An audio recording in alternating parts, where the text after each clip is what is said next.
We're fucking live, huh? Oh, are we? It said the broadcast is live. It's 12 seconds in. Yeah. So how can I read people's comments? Do I go to live comments? Yeah. Cool. Yeah, you should see. There's a bunch of people in there. Hey, everybody! This is Johnny Beane. It's 8:16 p.m. Eastern Time, 5:16 Santa Cruz time, and that's 7:16 Tulsa time. There we go. Living on Tulsa time. We got Tulsa, Oklahoma in the house today, you guys. January 24th, 2020. Happy anniversary. Van Halen's Balance album. Wow. Seems like yesterday. No, it doesn't. Yeah, no, it doesn't at all. It seems like yesterday was the 24th anniversary. Maybe that's it. Welcome, everybody. Wow, we got 53 watching. I don't know how many thumbs ups we got. 2 thumbs ups, maybe. Ah. I don't know. So it says to me, anyway. Welcome. We got David Nesdahl. Hello, I'm not Johnny Beane. Right there. There he is. David Nesdahl here. There he is. Hey, man. How you doing, Johnny? How you feeling? I'm feeling terrible, man. I know you don't look so good either. Thank you. Thank you. Jay Hannon. Hey, man. I'm back. Hey, you're back, man. It feels like it's been a while. Because it has. I want some clap. And you're not back, Jay. You're big. I know. I missed you, dude. I missed you guys too, man. I mean, it's been a long weekend. I'll tell you that. Well, I'm really hoping to make it out next NAMM. So that'd be awesome. Yep. And if I get sick, I'm never going again. Mm-hmm. Oh, but it's the best sickness you've ever had. Oh, I bet. It definitely is. Right, Joshua? I don't know. I'm not sick. I feel great. There you go. Oh, there's my clap. What I was waiting for, man. He's just sick at guitar. That's what that is. Man. Look at you, Mr. Sustainiac. Yeah. I love this thing, dude. It's fucking awesome.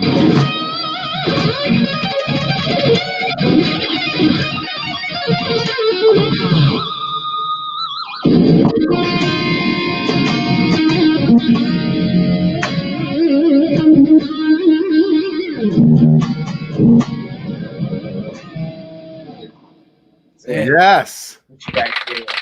There's more clap. Fuck yeah. Oh, yeah. The live studio audience. Yeah, I don't know. Nerd Halen says, hell no. Hell yeah, Nerd Halen. Nerd Halen. Wow. Yeah, well, hey, everybody. This is Joshua Jones, and we met at the NAMM show over the weekend. Had a great time. By the way, thank you for the picture that you sent me, man. Yeah, what number of NAMM was that for you? Like, how many times have you been? Did you see that? Yeah, it sounded like a gun went off in Dave's house. My big stupid ass boot hit my computer table. I got hang on. That was crazy. Hey, John BL, thank you, man. That's a big fucking boot, man. It looks like I should be in Kiss. The Hogan boot. Uh-huh. So what number NAMM was that for me? Yeah. You're saying? 7?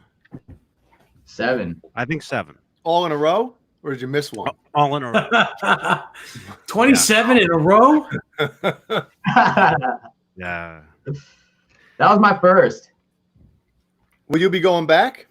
Yeah, I'll be going back. Okay. Absolutely, yeah. Are you going to be going? Yeah, I think next year I have to, man. My wife has been telling me to go for the past 2 years too, and I got to. Have you ever been? No, never been. Never been. Are you going to take your wife or what? Probably. Yeah. Yep. Yeah, Never wear some tight leather pants, you know. If you saw his wife, you'd want him to take her too. Jesus. Take her, man. I'm ready to meet both of you guys. That'd be awesome, man. It really would. Yeah. Yeah, it was a great time. We met a lot of people. Saw a lot of stuff. I mean, I don't know. I guess that's what this is about. Is like, I guess, you know, like Josh, we can talk about, you know, what you saw, what you liked, what you didn't like. So I didn't really. There's like a downstairs area that's like below all the big names, like like Orange and Dario and stuff like that. And I didn't check that shit out because I didn't really have time. I only had like a day and a half to really check everything out. Wait, so you're not talking about the basement? You're talking about just the main floor? I'm talking about the basement. Yeah, I didn't get to see the basement. I did get to see the main floor, and I went and checked out everything on the top 2 floors. Right, it's 3 floors, right? Yeah. So I got to check out everything there. I think we started off at ESP, and I liked everything I saw from ESP. Honestly, like when you walk in to the right, they have all these like $10,000 guitars and shit like that, and it's all like crazy artwork on them. That was probably one of the coolest things I saw, but it sucked that I couldn't really pick them up and play them. But I understand, you know, they're fucking 10 grand, so you're not supposed to be doing that shit to those guitars. But I didn't really play on many amps either. I think I only played on like a Black Star amp, and I've never really played Black Star amps to begin with, and it was okay. And then I think honestly the most entertaining booth to me was the Evh and Charbel booth. Is that because Johnny was hanging out there with Nerd Halen? Johnny was there. I saw Johnny at a booth on Saturday. He was doing something. It was like one of those, you walk through and there's like booth. It's like one of those smaller booths, but it was in the main area of NAMM on the first floor. I don't know what you were doing. Somebody was recording you though. Ooh, can't wait for that to come out. Man, was I playing a guitar? I believe so. Yeah. I think playing guitar, yeah. Okay. I think I know what you're talking about. It was the one with the amp. It's this little guitar that has an amp built into it. It was that one. Yeah. How was that? It was awesome. What was it? Was it like an amp that like you're supposed to be able to bring around and shit? Like you play on your skateboard or something, or what? I think you could, yeah. It is a skateboard. It's got wheels on the back. You didn't see that? Wasn't there like a Van Halen skateboard somewhere? There was. Yeah. There was the top of every display case in that EVH room with the EVH, the Charbel, the Jackson, the Gretsch. Each display case had a custom skateboard attached to the top. Did you notice that? Yeah. Why didn't you tell me about that, dude? Was it skateboards or like those, what do they call them? There's another type of board you can like cruise on. Are they penny boards or some shit? I think it's what they're called. I don't know. It looked like a skateboard to me. I've got some pictures. Where's my I don't know where that is. Anyway, there's a video on the channel here of the skateboard. I thought it was pretty cool. I didn't see those. I'm kind of salty I didn't get to look at those.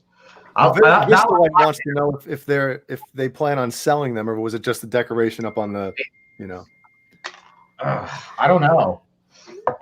It was probably just oh, thank you, Caleb. Okay, yeah, here sales. To be honest, if they do sell them, they're probably one off.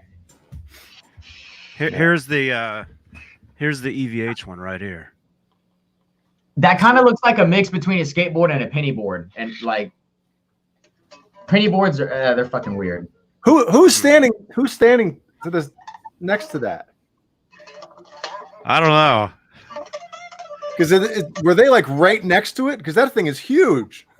No, it's up high. Yeah, I didn't see those. I must have been too concentrated. Like, you gotta remember, man, it's my first NAMM. I'm looking at all the guitars. Not, you know. I was soaking it all in. You have to the first time you go. It's impossible to get everything in. We went to we went to the Rainbow. The guy that I went with is the bass player for the cover band I'm in. We went to the Rainbow afterwards on Saturday night. That was interesting to say the least. Well, I bet.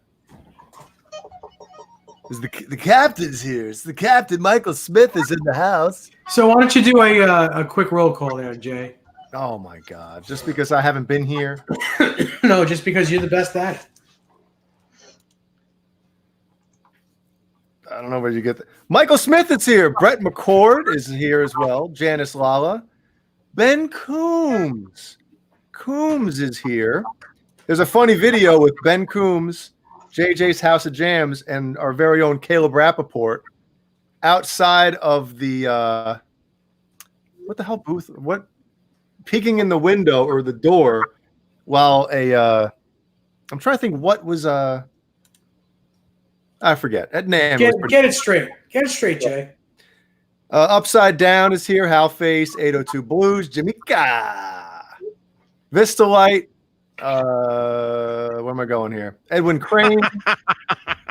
The chat's cruising. We got 85 people in here right now, so it's cruising. Everybody. Fruitcake Tony, Nerd Halen, Tom Harhigh, Blank Palette.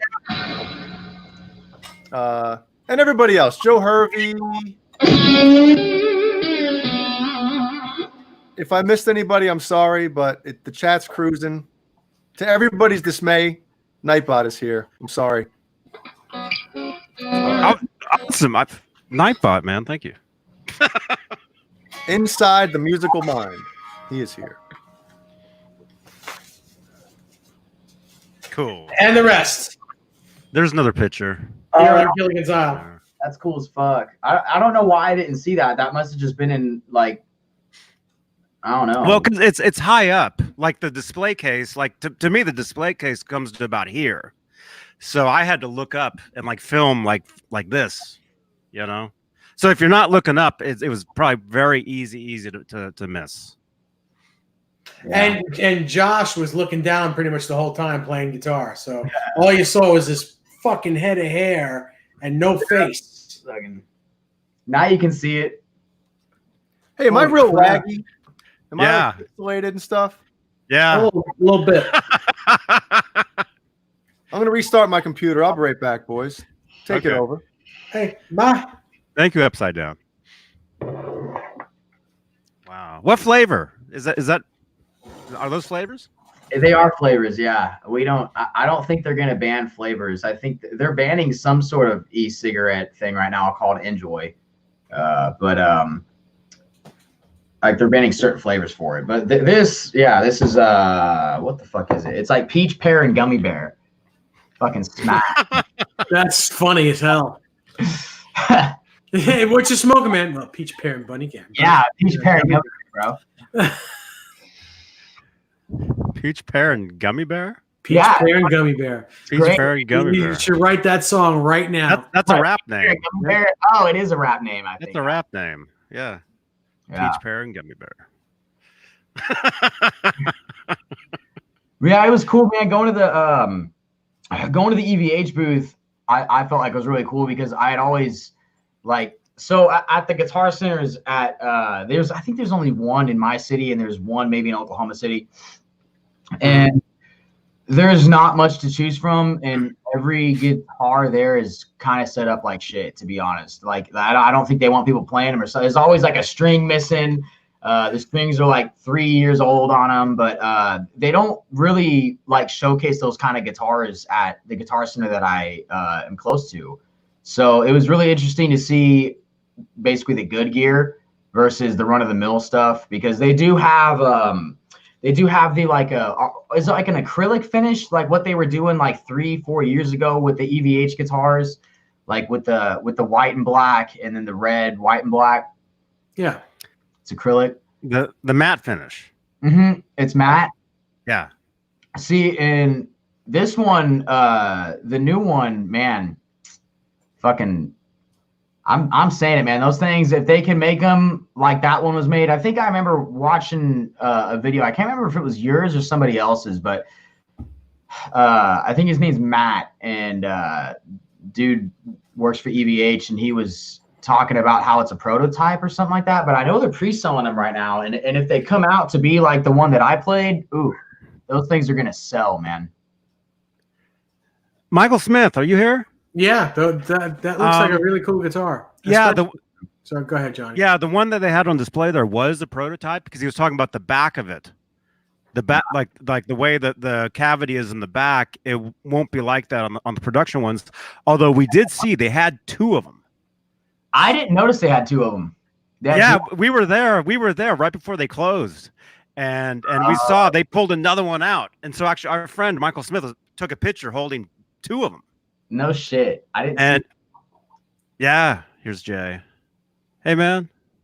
Is it better? It's better. Too much porn. Too much porn up. You need to stop getting on the hub all the time. You better stop using Kazaa. Yeah, Morpheus, you know. Now I've been doing some recording the last couple nights, and I haven't restarted in a while, so that'll do it. Oh yeah. Yeah. Yep. Yeah, I left my computer on one time for a month. I leave mine on all the time. Yeah. Well, yours is a Mac. Yours is different. You're damn right. A PC. I'm talking PC. I left on for a month. You know what that stands for, right? PC. Peace. Brazzers. Nerd Halen says Brazzers.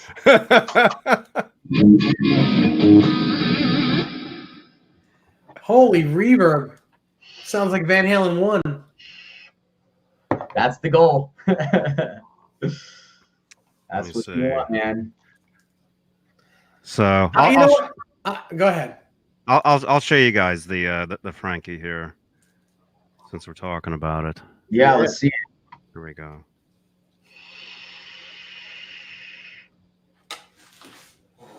Different pictures. So, is the body going to be the same though? You're still going to be able to feel like all the wood marks, the chip marks and shit like that, and the tape, because that to me is what was badass about it. The neck, was fucking great. The neck was worn. I mean, shit, man. Made me want to get one. Oh yeah, yeah. I think it's really cool. I really like it. I mean, every year these guitars, they get better and better. EVH, the Stripe series, just every year, man. Do you know about the Easter egg with it? Yeah. You do? Do you guys know about it? Go ahead. Come on. It's you can wire that pickup in, the single coil in the neck. It works. Yeah, I can't wait to hear what it actually sounds like. Did they say what single coil it is? I have no idea. It's called I think they're just calling it like a dummy single coil. You dumb single coil. It has to be something. It has to be something. You know, I'm sure they didn't custom make a single coil for this guitar. They probably took, you know, a stock Fender pickup, right? Yeah, I'd probably guess that, but I mean, you never know, man. Well, that phenolic red cover is not Fender. It's just really not. No. That's what I was looking at. But I think it looks good, man. I mean, what is it going to be like, $1,600 or $1,700?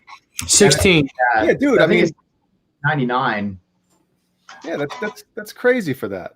I mean, in a good way, you know. Yeah, it's great.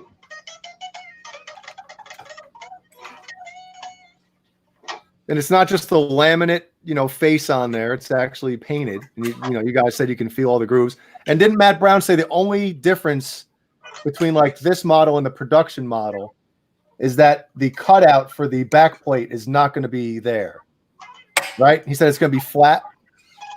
I think, yes. I think that's what he said. Thank you, Michael. Okay, I've got pictures of 2 of them together. You do, yeah, both of them side by side. So what's the difference between the 2 of them that you're talking about? The difference is, let me grab this picture and I'll show you. The difference is every design is slightly different. They're not identical. That's still kind of cool though, to be honest. Yeah. Oh wait, I can open it on here. Let me do that. Let's see. Dave already has it. Look. Oh, that's it. There it goes. Damn, dude, you got that fucking quick. Holy shit. I got my ways. You did something for that one. Where's the gag button on here? Oh, we don't have it on the sound machine. We gotta update these, Johnny. Yeah.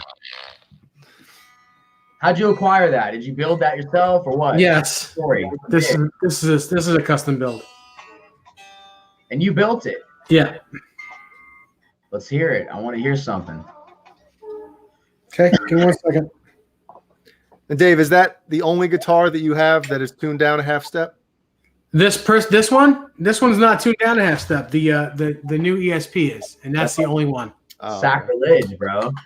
Man, I've been playing in cover bands and in wedding bands almost all my life, and they don't play in E flat.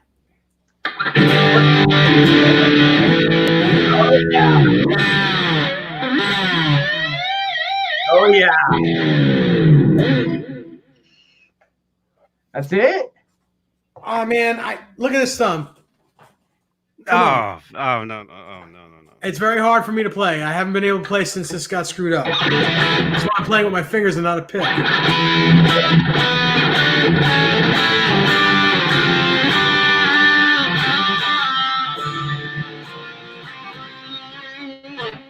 Sounds good to me. I wouldn't be able to tell if you were using a pick or not. Oh, that's because I suck no matter what. Nah.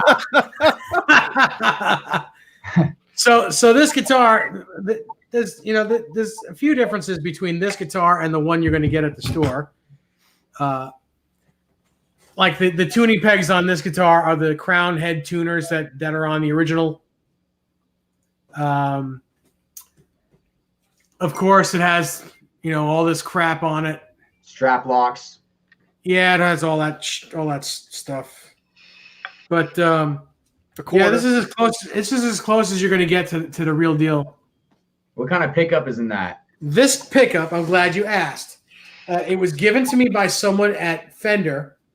That this is a early prototype of the Frankenstein pickup. It's the one just before the one Eddie picked as the one that he wanted. Nice. So this is an aged one, and it is autographed by Eddie on the back, but it's not the actual pickup. It's the one just before the one they went with.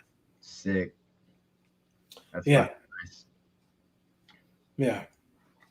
Great guitar. Up in there, or does that pickup work as well? And No, it doesn't work. And I don't think I'd want it to work. I've got plenty of guitars with neck coils and stuff. So like I'm torn because like I really want to buy it, but every guitar that I use for myself, everybody has their own specific things that they want on a guitar, and the only things that I'm really specific to is I always want 2 volumes because I want to be able to turn one off and use the toggle switch as a kill switch. So yeah, but why don't you just get a kill switch put in? I to be honest, I don't like the look of it. Fair enough. That's crazy enough. Crazy. Fair enough. And I don't want to fuck with the EVH guitar because it's already perfect to me the way it is. So, but so I think it would be cool to throw that pickup in there though, to get it wired in. I know there's going to be people who are going to do that and they're going to post YouTube videos about it. So it'll be interesting to hear what that single coil pickup sounds like. Mm-hmm. Boy, you just gave me an idea. I got a call. Rob from Tessie Switch. I got an idea. What's your idea? I don't want to blow it. I know what you're going to say. Have him put a kill switch in the top of a volume knob. Nope.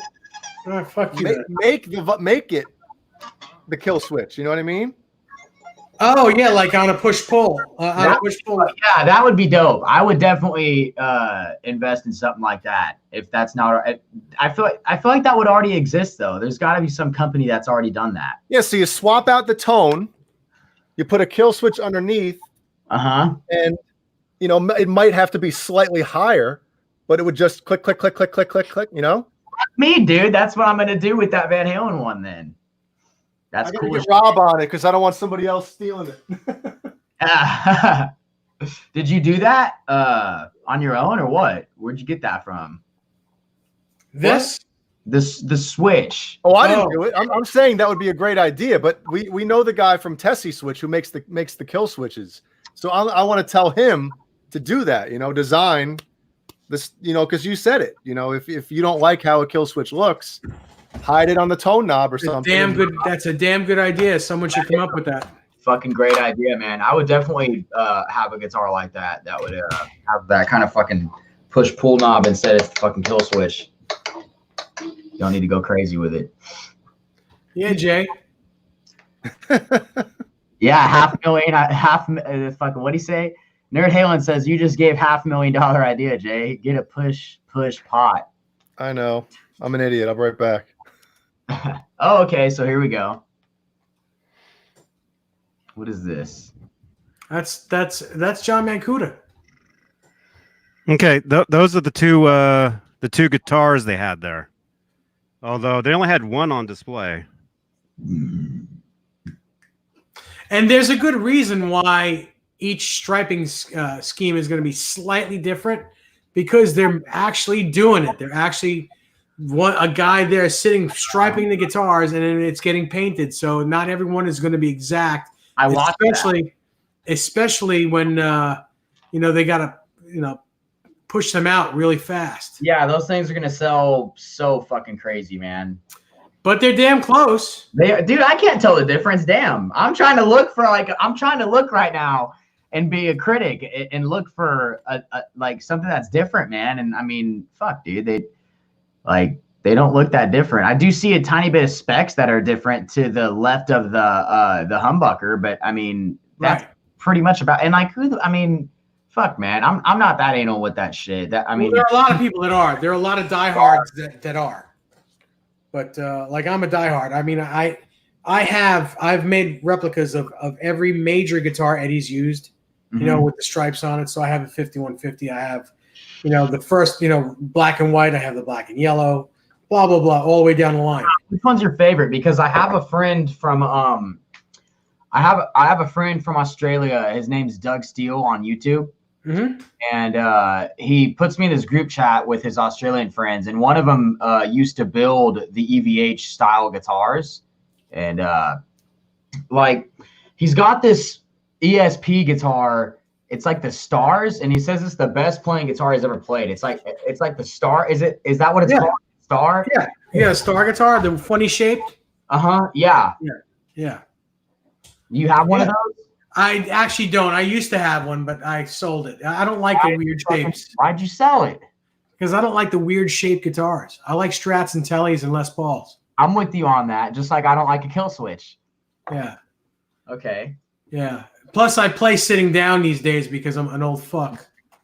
So I can't. If I was standing up with the guitar, I guess a Star would be very cool. But to sit down with it is a little bulky. That makes sense. I've never had one in my hands, so I don't really know how they feel. They sound great. They're huge. They're huge. Yeah.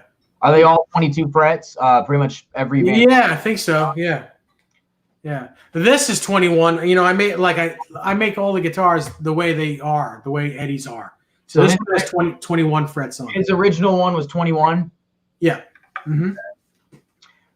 Ah, man, dude, there's so much like fucking speculation that always goes around with that first guitar and the first amp. Mm-hmm. Hey, Greg Runoff is here. Dude. There's Greg. What's up, Greg? Hey, Greg.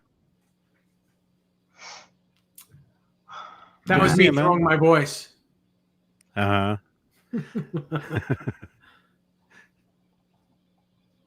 Nerd Halen. Michael Smith. I met these two guys at NAMM. It was Michael and Nerd Halen, which is Caleb. And I said that Caleb is fucking Greg's doppelganger, man. Same guy. They look the same, yeah. Fucking dude, they act the same. They have the same personality. Like they're cool as shit. They both got the glasses, and I think Caleb's taller though. I mean, Caleb's like, I don't know how tall Caleb is. 6'4". 6'4". Yeah. I've met both of them, and Caleb is taller. Yeah. Yeah, he is.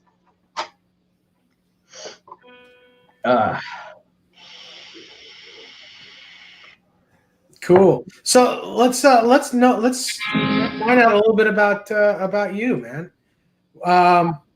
First of all, how long have you been playing guitar? I started when I was 13, and I'm 23 now, so 10 years. 10 years, man. And how did you learn how to play that well? I mean, what did you do to get that good? My whole family has a musical background besides my dad. He can't even fucking sing in key. My mom was gonna major in music. She had a full ride. She used to win awards for playing piccolo and shit like that. And I am the youngest of 4, and every single one of them played an instrument in the marching band that of the high school that I went to. Yeah. And I didn't start out on guitar. I started out on trombone in 6th grade. They don't let you play instruments before 6th grade for some reason. They give you a fucking recorder, man. So I was in 5th grade playing like everybody has to take music class, and you play a fucking recorder. But, wow. I started playing trombone, and I got first chair every time. And then 7th grade came along, and I started playing tuba. So I was on tuba from 7th to 9th grade, and basically the band that I was in, it's a bigger band. They go perform at nationals and compete against the best bands in the country in high school. So I learned everything I needed to learn pretty much in those 4 years of being in band. I quit after freshman year. I marched 1 year and I was done because I wanted to play guitar. So I learned everything I needed to learn, so to speak, as far as theory and how to actually practice to a metronome, things like that. I learned how to read. I can't read treble clef. I can read bass clef and tell you what notes they are, but I can't read treble clef. So, wow, that's like backwards. Yeah, it is backwards. Well, because of the horn. Because of the horn, right? It's fucking huge, man. Like the tuba, dude. It's fucking thing's fucking crazy big, bro. But yeah, it's it was cool while it lasted. I kind of had to march 1 year for my mom because she marched and everybody in my family marched. So I was like, okay, I'm going to do 1 year and then I'm quitting and I'm not telling them about it. So I quit and then I just kept playing guitar. That I wanted, I felt like I couldn't choose because I needed to practice one or the other. So I decided to do guitar. I was going to practice guitar. So hopefully I made the right choice. I think you did. Pretty obvious. Could you imagine me with a big ass tuba playing Eruption? Yeah, exactly. It's cool, man. It was cool while it lasted. But yeah, that's my musical background. I was in band for 4 years, and I picked up the guitar probably. I don't know how old I was when I was 13, or what grade I was when I was 13 years old, but whatever grade that was, I pretty much just started slacking on the other instrument and just played guitar all the fucking time. Yeah. So. Well, it's good that you mentioned the whole metronome thing, because I think a lot of young players, or just not even young players, but players starting out, they lack that rhythm, and just learning how to play cleanly to get that, I feel kind of the way that, like I watched a bit on Paul Gilbert one time, and some people have rhythm and some people don't, and he talks about how he wants to teach them the instincts instead of just put a metronome in their face, and I kind of believe in that. I don't really feel like if you don't have rhythm to begin with, you can't have a metronome stuck in your face and just automatically be on time. There's something else to it, man. You got to learn it. I can't teach it. I know Paul can. I don't know exactly how he does what he does, but you have to be born with it. Somewhat natural rhythm, yeah. But Paul Gilbert can also kill you with his pinky. Exactly, and I kind of agree with the born with thing, because there's nobody in the world that sounds like Eddie. You could literally fucking step in the studio in 1977, 78 on his gear and have Ted behind the board, and you're not gonna sound like that, man. Mm-hmm. Yep. That's just not how it works. I sounded like me on that amp at NAMM, and I don't even play those amps. So, but I'm just referring to like the whole metronome thing with you get some guys who they're great when they're playing, and even when they're playing like with a band, and then when they get in the studio aspect of it, when there's a click track or something, it's like everything starts to speed up and they can't really lock in. So there's a different thing between having natural rhythm and having like dynamics in your timing and stuff, and not everything sounding like a robot. So yeah, it is a little different to play to a metronome whenever you're recording. Hearing that dee dee dee dee just fucking pounding in your head all the time, but it's not that big of a deal because I'm used to it. So whenever I record, it's really nothing. Usually everything's on time, but I can understand some people having a metronome inside of their headphones whenever they're recording and stuff, and having somewhat of a problem with it. But I think if you practice enough with it, you'll be able to get it down.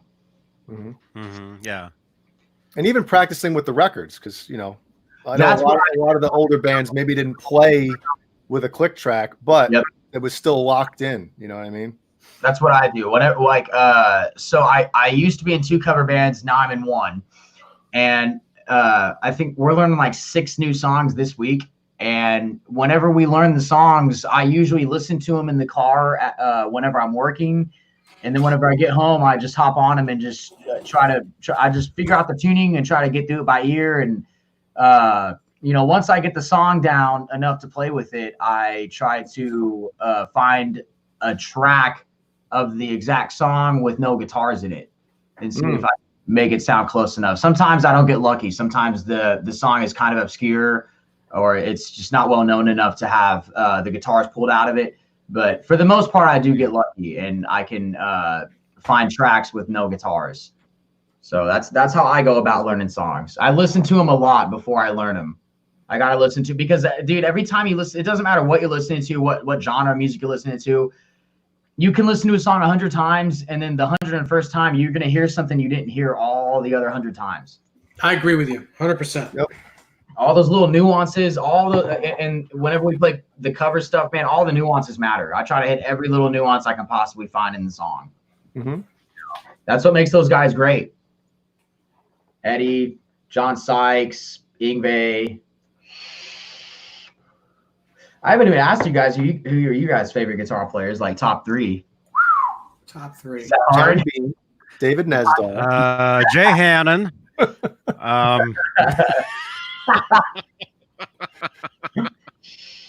Yeah, man. That's it. Just me. That's it. Yeah, I never heard of any other guitar players except myself. How many syllables are in my first name? My first name. 3. There you go. No, really quickly. I grew up on Eddie Van Halen, thanks to Marty McFly. Marty McFly was my first guitar hero. Back to the Future. Back to the Future? Yeah. That's how I got introduced to Van Halen, was through Back to the Future. Yeah. How? Darth Vader. There's a scene. There's a scene. You know the movie Back to the Future, right? Yes. The scene where Marty, he's wearing the space outfit and he puts the headphones on his dad and he's blasting him with the cassette. Okay. That's Eddie Van Halen on that. Play the riff, Johnny. Play the riff. Show him the riff. I don't have a guitar. I don't think it's copyrighted. There's a guitar right behind you, man. Oh.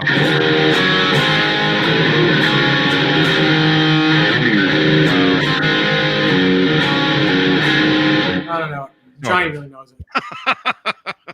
I'll play it in a second. I've got it on video.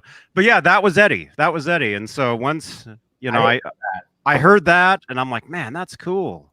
And then, so for me, that was my introduction to Eddie. So my top 3 is Eddie Van Halen, a guy named Andy Summers from a band called The Police. Yeah. You know who The Police are, right? Of course, yes. Okay, all right. Not the police. Not the police. Not pro. Which reminds me, Hawaii 5-0 is on tonight, and so is Magnum PI, and then Blue Bloods. If you haven't gotten all your Police shit out. Oh, so you have a very busy night tonight. I have a very busy night after this show. Plus, I've got 2 new guitars to play. Oh man! And I can show you guys a little later. This is one of them, actually. I'll tell you about it in a little while. Mm-hmm. Want me to tell you about it? Here we go. Wow. So yeah, so for me, Eddie Van Halen, Andy Summers, and then another guy named Andy Taylor. He was in a band called Duran Duran. Okay, yeah. Years ago. Duran. We used to play some of their stuff. No. Great stuff, man. Those are 3 of my favorites. So. Eddie Van Hi, Halen, Jay. Eddie Van Halen, Steve Vai, and the gentleman that actually, because Eddie Van Halen made me want to play guitar or be a guitar player, but Larry Mitchell made me ask for a guitar for my 15th birthday. We saw him live at NAMM. He's fucking great. This CD right here is the reason why I got a guitar. And it's cool because I actually got to jam with him last, I think it was March or May. I forget when it was. But it was super cool, man. Super cool. I love that guy. He's like my brother. He's there, brother. Well, I've known Larry he's been one of my closest friends for over 30 years. Really? So, yeah, he's like my brother. He's like my long lost brother. See, I had never. There's so many guitar players that sometimes they just kind of skim through people my age because there's just so many to choose from and to listen to. And I didn't know who it was, but Caleb and Mike were like, "Hey, there's Larry Mitchell." We were upstairs at the Gibson booth, and he just walked right by us, shook our hands, didn't even know me, shook my hand, and they were like, "Yeah, we're going to watch him tonight." I think this was Friday night. He was at a hotel performing, and man. Dude's fucking badass, dude. When I couldn't depict like at the end of it, I was like, man, he just sounds like himself. Because I was hearing a little bit of Eric Johnson and Stevie Ray Vaughan, but it wasn't enough for me to be like, oh yeah, that's that. It was just like it was just like influences that were kind of, I don't know how to explain it, but whenever you hear somebody, you kind of know who their favorite players are. And with him, I was just like, damn, dude, this dude just sounds like himself. Sounds phenomenal, man. Great tone, great player, great phrasing too. Yeah. On him. Well, Josh, if you get a chance, man, the CD's out of print and it's not on Spotify. What's the record called? It's just Larry Mitchell. It's Mitchell. Yeah, it's on YouTube and stuff. But it is one of my probably my second favorite solo guitar record ever. And then you got to get Mind, Body, and Soul, which is his second record. Yep, and that one is available on streaming. But the first one is God. Every time I still listen to it, it brings you back to being 15, man. It gets you inspired to pick up the guitar, doesn't it? And then other times it makes you say, "Why am I even bothering?" What about Dave? Who's your three favorites? It's probably going to be Eddie Van Halen, Jimi Hendrix, and it's a toss-up between Warren DeMartini and Joe Bonamassa. Top three. Fucking loves Joe Bonamassa, man. She's seen him like 3 times already. Yeah, Joe's pretty special dude. Pretty special guitar player. He's incredible. Yeah. I've seen videos of him on YouTube. The great thing about YouTube is you can find all these bootleg videos. And there's one of him when he's like 11, just ripping the fuck out of the guitar. And I'm like, he was that good at 11? Yep. He didn't even have a guitar when I was 11. Crazy good. Yeah. It was wild. My 3 are obviously Eddie Van Halen. I would say there's this guy on YouTube. His name is Rick Graham. I don't know if you know him. He's up there. And then probably Jerry Cantrell. Wow. For songwriting. That's awesome. That's pretty eclectic. That's he lives 2 hours away from me. Oh, nice. Yeah, he lives in Atoka. That's what you're doing right now, toking. Yeah, I was gonna say he likes the toga, or he lives in a toga. I like near the toga. Toga. My 3, Vincent. Yeah, I met Vincent. Vincent's in the fucking house. I met Vincent at the Friedman booth. Vincent makes cables. Oh, cool. Cables. EVH, Nuno, Stevie Ray. I love Nuno as well, and Stevie Ray as well. But if you're gonna go Stevie Ray, then you gotta go Hendrix because that's where Stevie Ray got his bones from. Yep. I like them both. The only reason I've listened to more Stevie Ray is because it's more available on YouTube to listen to some of his stuff. It's kind of harder to find the Jimi Hendrix stuff on YouTube. I've found some trouble finding a lot of his songs on there. Mm-hmm. And I know you're young, but you're not that young, and you're very learned in guitar. But a lot of people, when they listen to Hendrix, they're like, "Man, that guy's sloppy. He sucks." Blah, blah, blah. But you got to understand, this was 1967, not today. So the thing about picks is when you listen to the bends and pretty much all the phrasing and the way he picks, dude, that dude's got loads of technique that people don't. Yeah. And whenever you're playing all those blues licks, it's not just full bends and half bends, you know. Right. And how hard is it to play an upside down guitar where you can't even get to the higher frets because it's, you know, you got this it's the horn that's up here that's down here. You can't get to the higher frets. Yeah. And it's just backwards. You're playing on the volume and tone knobs. You know, you're always it's just I have one. It's a pain in the ass. You like Eric Gales? Love Eric Gales.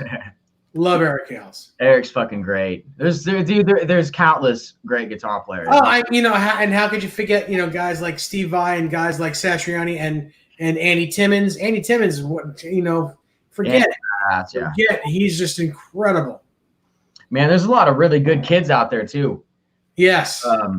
There's a little 15-year-old Russian kid. His name's Max Ostro, and this guitar player on YouTube, I think I already mentioned him, Doug Steele. He like sent me a video.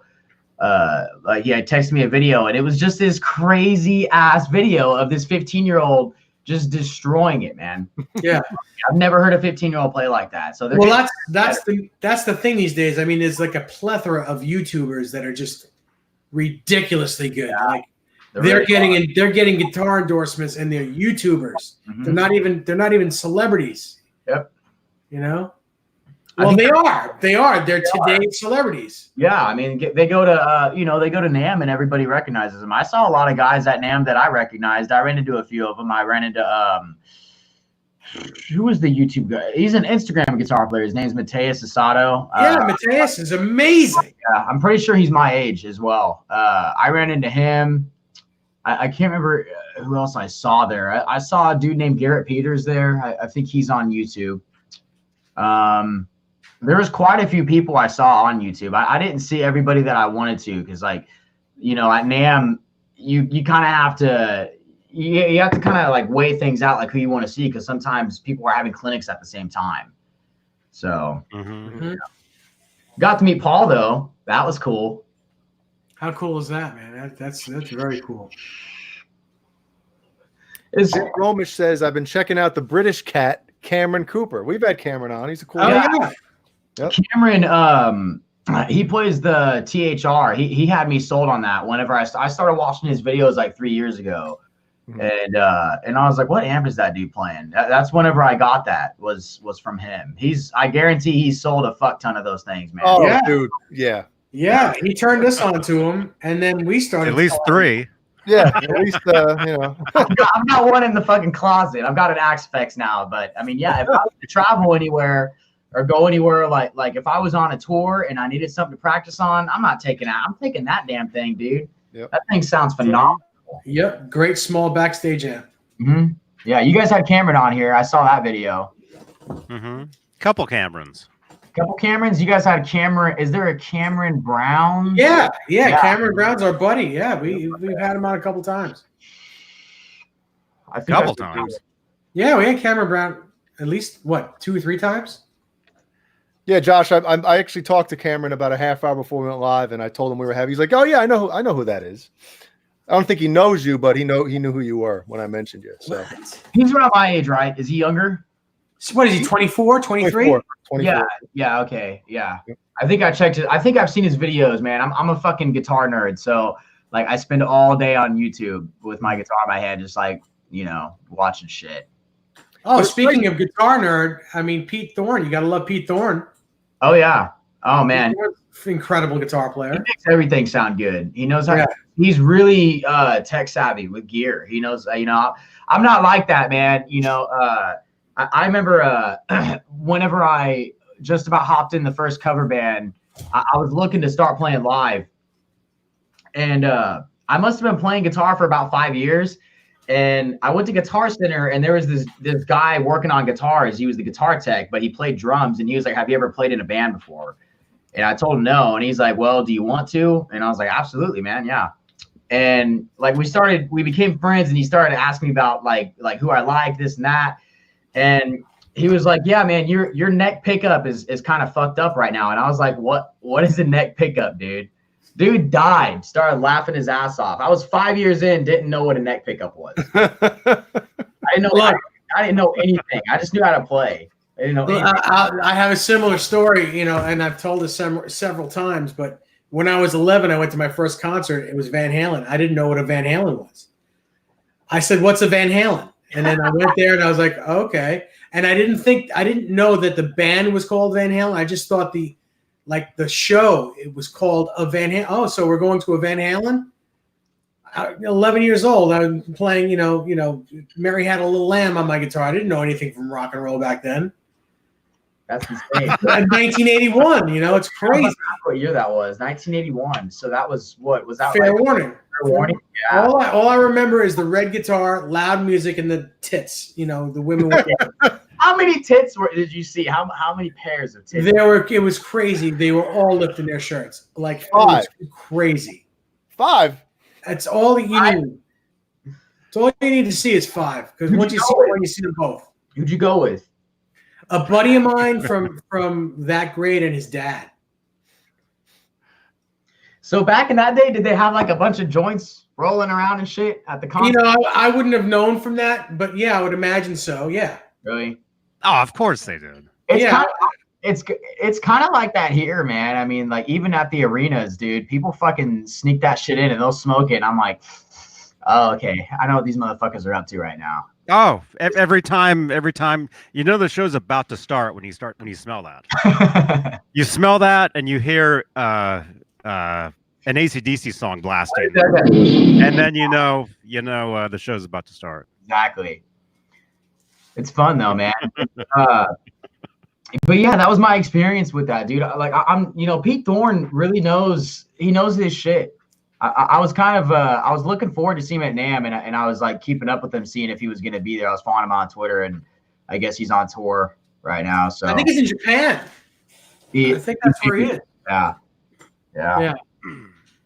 But yeah, man, I'm terrible with gear. I'm pretty bad at making it sound good. I'm the kind of guy that says, "Give me a guitar and give me an amp, and I'll play it." Right. I'm not a tweaker, so to speak. I can't really like fucking do that. Cameron Brown's in the house. Who? Cameron Brown. Hey, Cameron. Go ahead. Cameron says Pete Thorn is in the UK right now. I was just going to read that. I've seen Pete Thorn. I met him at NAMM, 3 years ago? Pete Thorn reminds me of Ian Thornley. Do you know who that is? I love him. Yeah. He's an incredible guitar player. Yeah. Yeah, incredible. Does some crazy things. Mm-hmm. It's just another Canadian guitar player. They're both from Canada. Is it called Big Wreck? Yeah, Big Wreck. Mm-hmm. Yeah. Great band. Really great band. I'm in an area where some of those bands don't really come around. Mainly it's the bigger guys, and we get the Biebers and the Billie Eilishes and stuff like that, and all the big names. And I think Van Halen came here in 2015, and man, I fucking missed it, dude. It's too bad. It was tragic. Yeah, it's too bad. You'll ever go back on the road again? Ever? No. Nope. That's just my personal opinion. I don't think they will. So, what about Ozzy? Nope. No, you think he's done? Because he said he wants to keep going. Yeah, I think Sharon will have to sing for him. My microphone's been muted, man. I'm like, these guys are fucking assholes, man. Talking over me and not letting you talk. Huh? I really thought you were just there, sitting there and listening. Dude, I was like, damn, these are some rude guys in here right now, man. Go ahead, say something. I was wondering why you were saying something. I was like, is he talking shit right now? He's fucking no, I was gonna say I kind of feel differently about the Van Halen thing. I think that the fact that Michael Anthony came out and said that there was something in the works for last year, and then whatever happened, we don't have to get into that. But I think if health is all good, I think we'll see Eddie, Alex, Michael, and Sammy. I'd fucking pay to see that. I'm not gonna lie. I like with Wolfgang's band opening. That's what I think. Would I bet any kind of money on it? Maybe a few bucks, but not anything. How much you want to put on it? 5? Yeah, maybe a 5 spot. All right. Yep. I'll vend you money when it happens. See, I just want to see Eddie and Sammy on a good note again. You know what I mean? I do too. I saw Sammy at a casino like fucking 6 months ago. Dude's got the fountain of fucking youth, man. Him and the Rolling Stones must have hung out somewhere along the line. Yeah, that's very true. Well, you know, Sammy and Keith Richards were, you know, they hang out in Cabo. That's how Sammy found out about Cabo, was through Keith Richards. No shit. Yeah. Wow. So the fountain of youth is in Cabo Wabo. Is that what you're telling me? No, it's in the fucking tequila, man. Hey, well, guess what, man? You got a cat in the background, Johnny. Yeah. Got some Cabo Wabo tequila right here, boys. Oh, nice. It's empty. How is it? Oh, so that already tells me how it is. Yeah, no, it's good. I'm not a tequila guy, but the Sammy stuff is good. I'm not a tequila guy either. So, well, let's Greg Runoff. Greg wants you to play your riff. Which one? There's many. He says you have a new riff. A new one? There's a lot of them, man. I'm constantly writing. I did one on Instagram. Was it Instagram or Twitter? Can Josh play his riff, please? Might have been I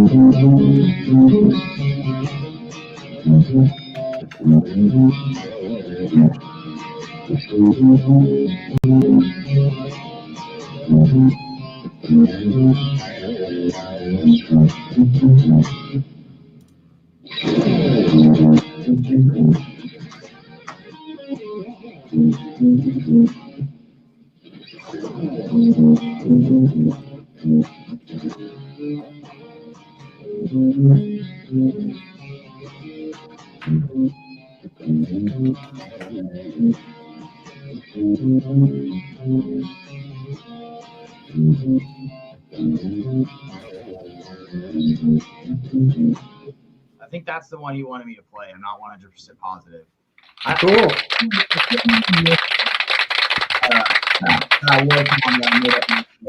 I can't really depict if that's the one he wanted or not. There was one yesterday that I wrote, I think in what is it? It might be an F sharp. Yeah, it's like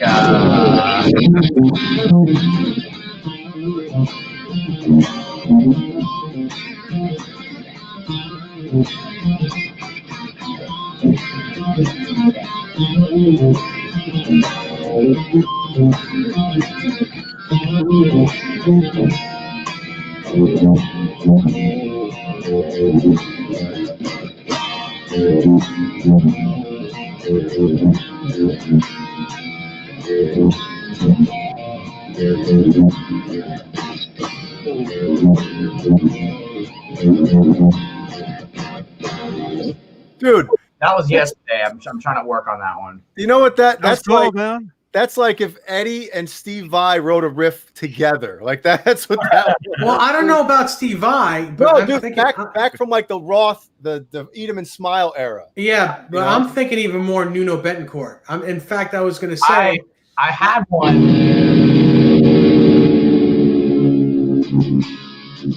I had one that kind of had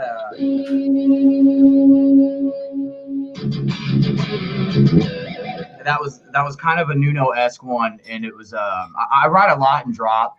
I don't write too often in E standard. I've been doing that a lot more recently because whenever I first started writing, whenever I was like 16, I wrote a lot of stuff in like clean tones and stuff, like A minor stuff like that.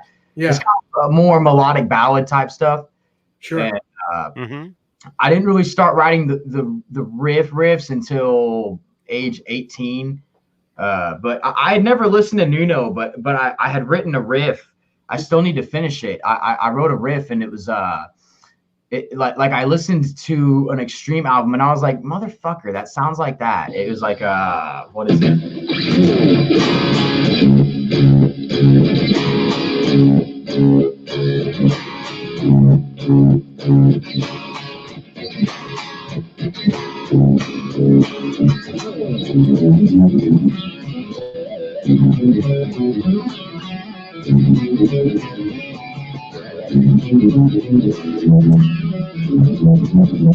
Verse.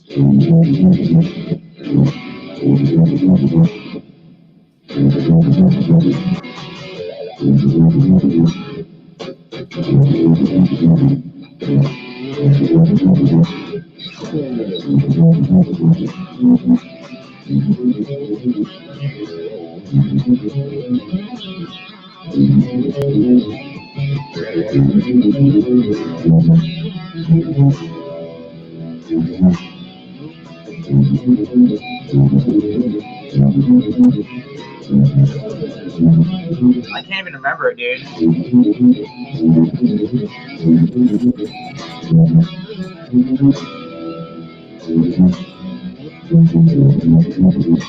Something like that. That sounds great. I think I can't remember what song I heard. I think it was Lil Jack Horny. There, Vincent Moretti said it. Little Jack Horny didn't he? Yeah, that's it. Yep, that's it. I swear I'm not stealing it. I didn't listen to that until after. I was like, "Fuck me, man." But I mean, I remember meeting a. So there was a band full of kids that lived like 20 minutes away from me, and they ended up getting signed at like 13. Their name was Cricket X, and I remember like meeting their dad because all they did was write originals, and they ended up like at age 14 they were playing in Sweden, opening up for Kiss and for like 35,000 people. You can find it on YouTube. That's cool. And like I talked to one of their dads, and he was like, "Man," he's like, "You know, everything you're gonna write is probably gonna sound like something else. So you know, get over it already," is what he basically told me. Mm-hmm. Music Therapy Lad says nothing's stolen, everything's borrowed. So. Everything's borrowed. Borrowing that riff. Where? So somebody mentioned Joe Hervey wants to know about your guitar, man. Mine? Let's talk about that bad boy for a minute. The Schecter? No, the BC Rich behind you. I didn't know if you were talking to me or if you're talking to somebody else. I'm tuned up. Yeah. Way to shut him right up. Yeah, I've seen these guys shit. I don't need to see theirs. You ain't seen this. I've got a lot of guitars. I don't have a lot of guitars. I've got this one. I've got this one. This one's okay. It's a tribute model. It's all stock shit. There's nothing too special about it. I will say, I was gonna ask you guys about like what your guys' favorite pickups were, like as far as like if you like choose a specific brand over another brand, because I've always kind of stuck with EMGs, and I've played Seymours, I've played DiMarzios, I like them. But you know, it's all opinions. My favorite pickups that are passive are actually ones that are made by Gibson. I like the Dirty Fingers and the Burst Buckers, and you know, like the 490s that are in here. Yep, good stuff. And then this, I don't know how, I guess, new this is. This must be Charbel. I bought this online, so. It didn't get shipped. It came in fucking, I paid for a setup, and it fucking, dude, they didn't even set it up. I paid like $80 for a setup. I was like, are you kidding me? So I had to set it up. But yeah, this is we took out the original Duncans that came in it. This is actually a single coil and a humbucker body. I prefer a single coil in the neck, and this is just an 81. Nothing too crazy about it. Nice guitar. I think this is honestly the best looking guitar that I have. It's super clean. I love Fender headstocks, and I like Gibson headstocks and Jackson headstocks. Those are my three favorite headstocks. Oh, let's see what else we got.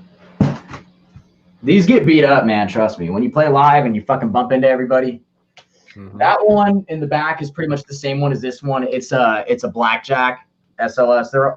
These are all 24 frets besides the Gibson, and then this one is the same. It's a Schecter.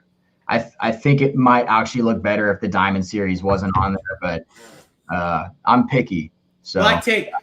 Yeah, black. Hey, that's what the bassist of our band said. He's like, just put some fucking black tape on there, man. It's got Grovers on it.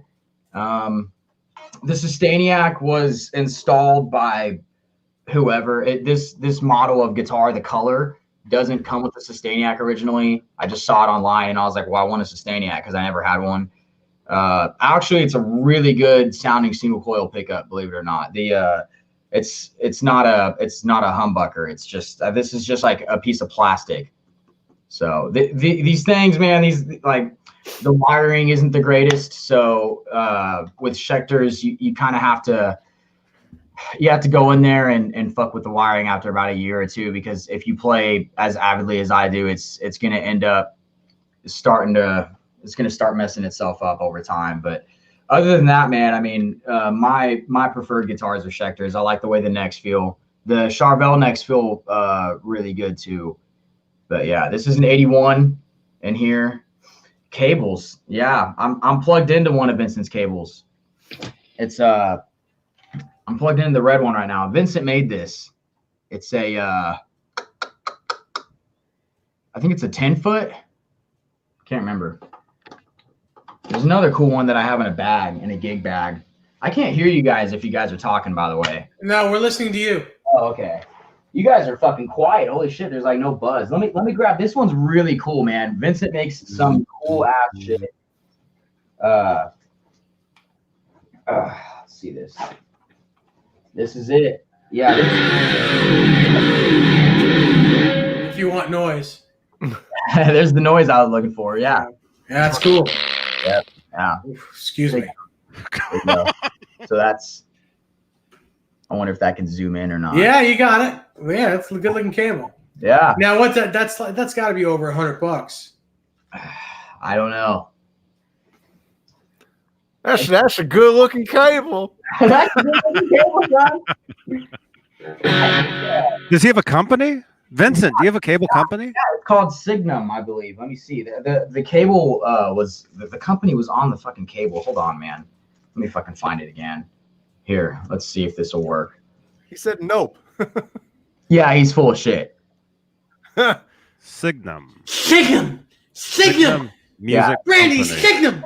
He makes a shit ton of cool cables, man. There's ones that come in Python. He made one for Phil X. I think he called it the X. Holy crap! They making a Python? Oh, dude, he's making a fucking Python.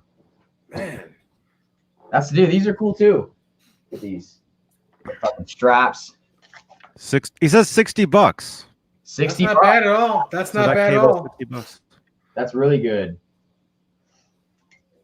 That's like a Hulk Awesome. Hogan wrestling belt right there. Yeah, I was gonna say you should be in Kiss with that guitar strap. That one, I got that one. I got two more. I do have a Kiss-esque one. I got this one. Love this one. Fucking know it. Yeah, You got to know Cool. what this is, right? it's very cool. And then there's a Well, who makes that? Is that the same guy makes the straps? no. Is that Red Monkey? No. It's called AF Designs. Just the letter A and the letter F. Oh, She custom makes them. And then there's this one. Let me see. Hopefully I don't fucking get this wrong, damn it. There's like a certain way it goes up. Yeah, there we go. nice. Yeah. Beautiful. Yeah, it's very Kiss, that one. Very Kiss. It's Pantera. It's Dime. Oh. Whatever. Mhm. Nice. Yeah. Sick. That's pretty much all my gear besides what you don't see, but which is downstairs, which is the Mesa Rectifier. It's a single rectifier. You know, I had quite the journey trying to find an original like a good tube amp. Started playing live because none of the guys were okay with me playing any solid state stuff. They're like, man, you got to do the real thing, you know. And because all I had was like a fucking Line 6 amp. It's like a Spider 3 or something like that. And I was like, damn, I guess I need to go find something. The Mesa head's right there. It's under the cover though. But yeah, it took me a while to find stuff, man. I was looking around. I played some JCM 900s, and I absolutely didn't like the sound I was getting out of them. And I never got my hands on any sort of Plexi models. I probably would have loved them. But the moment I plugged into that thing, just instant smile came out of my face, man. Just fucking, I knew that was the one. So I've been playing that thing for like 5 years. That's cool. Well, the thing with the Plexi amps is you probably, if you plug straight into it, you probably wouldn't like it. No, because I've played them. I don't like them straight. Yeah. I like them hot. Yeah, you need to have some sort of pedal in front of it. Yeah. I use a Plexi pedal blended with that Mesa though. It's kind of weird. I use it's called like a Marvel Drive or something like that. Yeah, sure. And I roll the gain back on the modern stage of the Mesa Rec, and then I kind of blend the gain stages between the pedal and the actual amp. So it's kind of a mix between a rectifier tone and a Plexi tone, which are my two favorite amps. And I love the 800 too, though. I don't think you can go wrong with the 2204. Absolutely. Great amp. Yeah. Great amp. So that's pretty much all my gear. I have a huge pedal. Hold on. I think I can actually take this off. Yeah, we got to see the pedal board. So I hope you had your Wheaties. Yeah. Okay. So let's see if this fucking works. Oh, you're not going to pick it up. Okay. Okay. No. So this reverb core, I don't even use that. That just fits in the board now. I don't even use chorus in my tone anymore. And these two right here are in the loop. And then this is all the front. It just goes in order. So it starts with the wireless, which is right there, GLXD. And then it goes to the drive. And that I only use that for Ain't Talking About Love. I only use that for, maybe like a few endings of songs. Control Wall, Talk Box. We play like Do You Feel Like We Do? I do. It's like the Peter Frampton song, and then MXR. And that thing is incredibly hard to find. I did a lot of research on those. It still doesn't sound like the original one. And what is that, a Phase 45? So this one is a Phase 90, but the thing is MXR sells two of the script models, right? They sell the EVH one that's striped. Yeah. And basically what that is like when you click the script logo on it, there's like a script logo somewhere on the EVH model. Yeah. Basically they make two versions of this orange one with the script logos. One where it's only battery powered, and then the other one where it comes with a light. This one I got modded with a light because the circuit board of this script model is based on the original circuit board versus the other script model that comes with the light and the adapter is not the circuit board that's based off of the original model. It's weird. Right. So you have the 74 reissue is what that is. Yeah. Yeah, that's the best one. I did the same thing. I had a light put in mine, and I also had an AC adapter put in mine. That's what. But it's still the same sound as it's just amazing sounding. Yeah. So it took a long time to figure all that stuff out. The flanger's normal. Everything's pretty big. It's a pretty basic pedal board when you really look at it and you start thinking about it. Just reverb, delays, wahs. I think the only thing that might be different on it would be like not everybody, but most people, if they're playing rock, they have drive pedals of some sort. And wahs, and maybe not a talk box, maybe not a whammy, and maybe not a flanger or phase. But I mean, I barely use the Phase 90. I'm actually not a fan of the Phase 90 pedal. I only like it whenever Eddie's on it. Believe it. Yeah.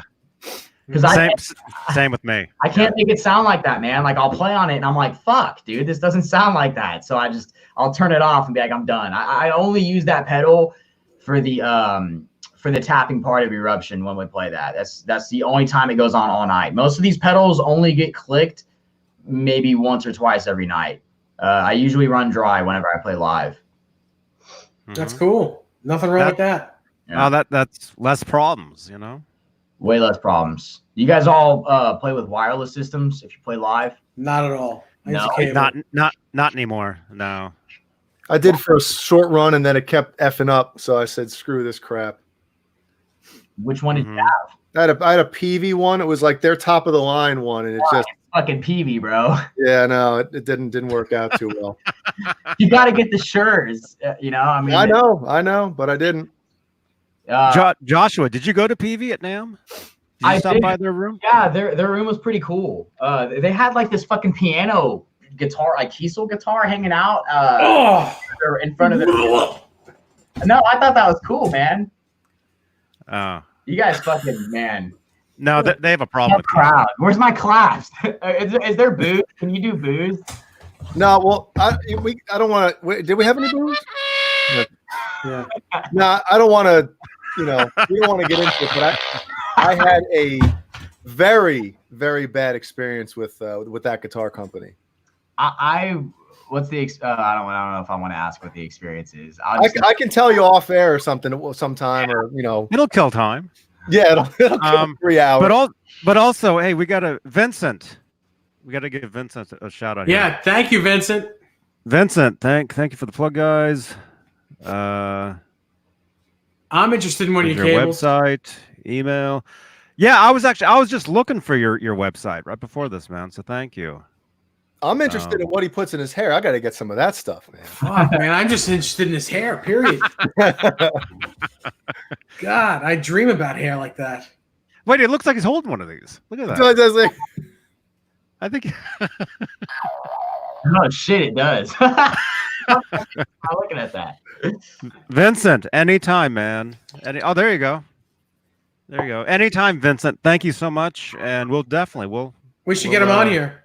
You should come on and promote more of your cables. Definitely. By the way, Vincent, do you make silent end cables? So that not like I need to show you this one, but like it doesn't make noise because it's got a little nipple on it, so no noise when you plug in or out. Probably will say yes. There it is. Yes, good. Then I'll take one. How 10-footer. How are you guys seeing this all new trick? Okay, I guess I'm getting the messages kind of late. I usually get them late. Do you have the live chat on, or is it top chat? I have live chat. It says live comments. Oh, because you're. He's in StreamYard. Right. Yeah, we're watching it from YouTube as we're looking at each other on StreamYard, but then we pop out the chat from the YouTube feed. Okay. Yeah, the StreamYard feed is a little delayed because they do it in like chunks. Oh, okay, that makes sense. It's not like everyone just pops up at like random yeah. Mm-hmm. I've got 3 different. Well, you're on Twitch. I've got 3 different monitors in front of me. All different. I only have 1. I need 2. What do I need? You have 3. That's crazy. Are you on PC? Huh? I'm on a MacBook right now. Like I'm doing stuff on the MacBook and then looking at this, and then I've got something over there, and then this thing, and the claps. I got the clap. Right. There's no booze, dude. You gotta have the booze on there. Oh shit. Yeah, there's no boo. There's no boobs on here. No boobs, but no boo. There's no booze. There's no. Oh fuck. So how long do you play like every day? What is your kind of? Do you just whenever you can play all day type of thing, or what do you do? It depends on when I get off of work, and so if I get off of work at a decent time, then I guess every day on average is probably anywhere from like 2 to 7 hours. It just depends. Some days I don't have time to play. Some days I'm too busy working, so that's how it goes. But for the most part, it's pretty much 5 to 6 days a week, 2 to 7 hours on any given day, and it's almost always been like that. Whenever I first started out, it was all day. I pretty much like lost all my friends that I had from the moment I grabbed my guitar. So they used to like knock on my door. Their dad would be like in the fucking truck, and they'd be like, "We got trucks here because we're in Oklahoma." Yeah. Their boots on and shit. They'd be like, "Hey man, you want to come hang out?" And I'd be like, nah, I want to play guitar. So yeah, it started out with a bunch of Metallica riffs. I used to play a lot more modern stuff, and I kind of, I guess I got tired of the overproduction that was in so much of the new stuff. But I really dug a lot of like Killswitch Engage and like Avenged Sevenfold and stuff like that when I first started out. But at the same time, like I was playing stuff like that, and then I was also playing like Guns N' Roses. Honestly, dude, I didn't even know who Van Halen really was until I was like 17 years old. Nothing wrong with that. With the internet and everything, I can't even remember. Like I think I got in trouble for skipping too much school, and they gave me like in school suspension, and I got all my work done in a day. So I had 4 days to be on the computer on YouTube and do nothing. So I found Live Without a Net, and I was just like, you know, fuck it, I'm gonna click on it. So I watched it, and there was one song on there that just made me want to play. You know, I was like, I think it was Summer Nights.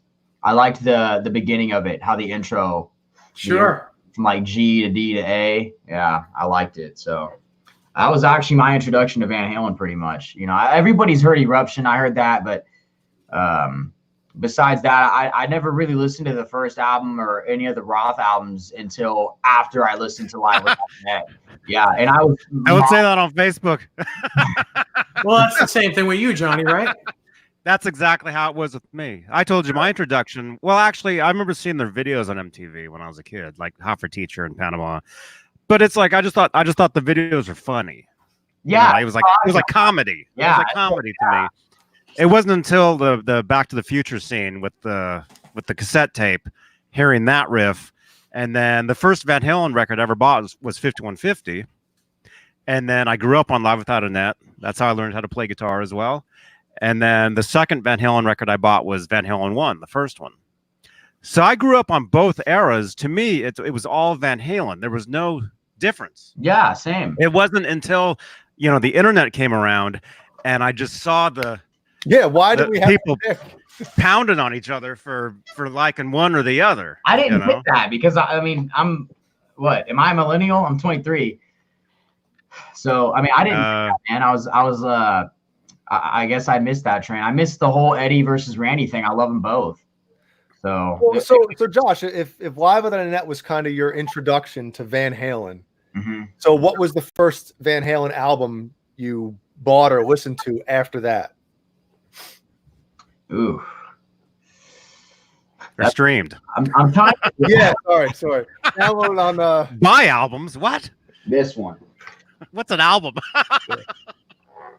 Wow, so you not the same thing with Johnny because he went 5150 then that, but it's kind of the same era. You went from the beginning of the Sammy era all the way to Van Halen 1. Yeah, you realize he has an LP. He was just holding up an LP. Amazing. Yeah, I loved I loved all the Sammy Hagar stuff, man. But I mean, the moment I listened to the Roth stuff, I was like, okay, that's it. That's my thing. But it doesn't really matter to me, man. It's almost like two different bands with the same, you know, just like, to me, a singer can completely change the entire sound of a band, and that's almost what happened in my opinion. You know, I'm just listening to it. It's almost, it's not as, I guess, rock and roll, so to speak, as far as the Roth stuff. It's like raw, man. Like I always, whenever I listen to the first record, it sounds like a mix between a demo and, you know, a polished studio recording. It's perfect. I don't, you know, I mean, to me, that first record, I can listen to every song over and over and over again, and never get tired of it. You know, my parents probably get tired of it, but I don't get tired of it. So, and that kind of goes for every single Roth album that I've heard. I haven't really heard any bad Van Halen albums besides, you know, you probably know which ones, or which one. Is it one? Oh, the Gary Sharon record? 2 + 3 or 2 + 1 = 3. Yeah. Yeah. Van Halen 3, right? Yeah, I tried listening to that. Now, I love that record. You like that one? I do. I don't necessarily care for the vocals on it, but there's a lot of there's cool riffs, really cool stuff on it. That's the thing, man. You know, Eddie makes up for all that stuff whenever it's singers like that. I think that was the only other singer he had, though, right? Yeah. Gary. Well, to put on an album, yeah. Oh yeah, they went through a few, right? Yeah, off the record, but you know, whatever. So there is a different attitude between the Sammy and the Dave stuff. Definitely. You know, it's weird when I listen to the Sammy stuff, I'm in more like a happy, fun mood. Mm-hmm. And then when I listen to the Dave stuff, I have like this little chip on my shoulder. You know, it's like you feel a little cooler. I want to have a beer when I listen to Van Halen 1. You know? Beer when you listen to Dave, and tequila or rum when you listen to Hemi. Exactly. I mean, like I've always called it party rock because it's something that I can throw on whenever I'm hanging out with people. And you know, I remember like everybody in my town, you know, we live in, so to speak, the tri-state area of Texas. So Dimebag used to come around here and play all the time, and Pantera's played here quite often whenever Dimebag was alive. And like, man, I've heard so many stories about like our old drummer that we had in the first band that I was in used to tell me about, like, they would go to the ballroom and go watch Pantera, and once they'd get done, they would tell all the security guys to leave, and they would hang out with everybody. And then on top of that, like, he was wearing this Coors Light shirt one time, and he was walking somewhere, and it was just him. Dime walks right by, and he's like, I gotta have that shirt. Come to the back with me. You can have any shirt you want from the merch table. And dude just gives him, I think he gave him like 3 or 4 shirts and said, you want some fucking whiskey? You want this and that? We got everything. And he said there's music playing in the background, and it was Van Halen 1. It's what they were partying to. Nice. Yeah. See, when I listen to Roth era Van Halen, I want to, you know, get a drink of beer, have a bump of cocaine, and start screwing a woman. But when I listen to Hagar, I want to put a skirt on and plant some flowers. Really? No. I'm just kidding. Boner jams. So you guys are all fans. You guys are all fans of all of it. All of it, yes. Okay, yeah. Mm-hmm. Yeah, we're fans of stuff that most people have never heard. You know? Do you like Nickelback? They're cool. I like them. I'll say it. I like them. Johnny gave me a look right there. He's like, "Oh, why don't we bring this guy on the show?" They have some cool stuff. I have no problem with anything, you know.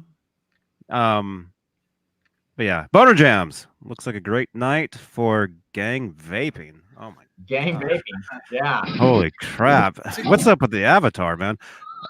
What's up, guys? And hey, well, that's Marty McFly, the original Marty McFly, right there. Actually, Eric Stoltz. It is, yeah, Eric Stoltz, yeah. See, I think, you know, we've talked about it before, but I think the reason why you get this whole like Hagar hate is because a lot of the, you know, the older Van Halen, like they were fans of Van Halen, you know, all the way through the Roth era. Yeah. And it's like all of a sudden there's a new guy, and the music did change. Let's be honest. It still sounded like Van Halen. It sounds like Eddie, but yeah, but it's still, you know, but the fact that it worked, and I think, you know, I guess maybe I might feel the same way if I was, you know, a little older and kind of like was a huge fan. More polished. The songwriting is, you know, it's to me, it's still Van Halen though, man. I mean, I like it all. I'm not going to complain about it. Besides the third one. Well, think how lucky we all are. We enjoy both eras of Van Halen. Exactly. Where some people, they can't listen to one or the other. How old were you when you first found out who Van Halen was, Jay? Well, I have a brother that's 4 years older than me, so he introduced me to all that stuff. And I remember like hearing like Fair Warning and stuff like that. And when Sinner's Swing came on, I just remember being a little shit, and I had a little tape deck that I walked outside with, thinking I was hot shit, probably 7 years old or 6 years old, you know. And then, you know, next thing I know, I remember my brother telling me that, like, you know, oh, Van Halen's getting a new singer, and it was, I remember when he bought the cassette home for 5150, and it was just, you know, I wasn't old enough to be like a hardcore fan of a band yet. So at that time, I got to listen to both, and then as I grew up, it's Van Halen. Yeah, that's kind of how I've always looked at it. You know, until I get on Facebook. Then everything changes, man. But as a guitar player, like, I think you probably have a little more of the old school Eddie influence as opposed to the more. Oh yeah. Yeah. Oh yeah, that's the fire, man. I mean, to me, I've listened to all the bootlegs. That new videos, they're not new anymore, but it surfaced from Fresno Media Restorations or something like that on YouTube, and it was like 78 in Fresno, and you know, like I spent time just listening to this stuff like when they were opening up for Sabbath, and damn, they sound just like the record on that, man. Mm-hmm. Like everything sounds like the record on that tour. when they're, I don't know what year that was, maybe 77. 78. 78. Yeah, it's man, that shit's really good. You know, like everything I've heard from them live is good though. I mean, there's nothing really, in my opinion, that's bad that's really came out of Eddie's hands. Well, if we're forgetting about the 04 year, then yeah, you're right. Well, okay, so see, and that's another thing, man. Like you see all these guitar players that got hooked on whatever, and I feel like Eddie was the only one out of all these guys to really come back and still sound like he did when he was young. Mm-hmm. You know, he practiced, he put the time in afterwards, and at the same time, like Johnny says, some people just have it. That guy's got the utmost it factor. Mm-hmm. You know, it's kind of crazy. I whenever I listen to 5150, I always listen to Best of Both Worlds, and it always reminds me of a song called Celebration. You know that song? Yeah. Cool in the Gang. Yeah. They sound, yeah. They sound exactly the same, man. It's the same. It's a very similar riff. Yeah. Stop it. My little chihuahua's in heat, so she keeps on moaning and groaning here. But the Live Without a Net video, man, I mean, we've talked about that as well. Is like, my brother recorded it when it was on MTV back in 86 or whatever, 87, whatever the hell it aired. And we wore that tape out, man. It's like it's so good. So good. Mm-hmm. The energy on stage, they were having a party, it was fun. Oh, Live Without a Net, yeah. Yeah, dude. Absolutely, yeah. That was my introduction. That was it. Is the shit. Whenever I heard it, I think I listened to that. Like I was listening to a bunch of light stuff before that, like I started out wanting to play shred, and then like 2 to 3 years in, I started listening to a bunch of John Mayer and other guitar players that played a little slower, that kind of concentrated on more of single notes, and I did that for about 2 years, and then the moment I heard Live Without a Net, I was like, that's it. I gotta start shredding again. That was it. And Jason Becker kind of got me back into that too. Cool. So which Van Halen guitar, which Eddie guitar is your favorite? The Frankenstrat, man. It's classic. I mean, I like all of them though, but I mean, yeah, the Frankenstrat. Whenever you see that, you automatically know what it is. You can show that to somebody who's never played a guitar before in their life, and they're gonna know what that is. I was thinking you were going to say the Frankenstrat, but I was maybe thinking you were going to lean towards the 5150 because of Live Without a Net. You know what I mean? I'm not like a crazy big fan of that one, actually. Oh, I know. Don't say it. Oh my God! I just had a heart murmur. Yeah, the Destroyer. I like that one, and then I like the Dragon Snake. Yeah, you like all the the mean ones. Mm-hmm. Yeah, I hear you. The funny thing is that's how that's what I think of the Frankenstein. I think of the Frankenstein as like the mean badass guitar, and then the 5150 is like, hi ho, I'm the 5150, but I still love the 5150 the best because it's the coolest looking guitar. It is cool looking. I mean, like I said, all his guitars are cool looking. Yeah, it's Eddie. Every single guitar he played was cool as shit. Yeah, that's definitely my favorite one. What's your favorite one?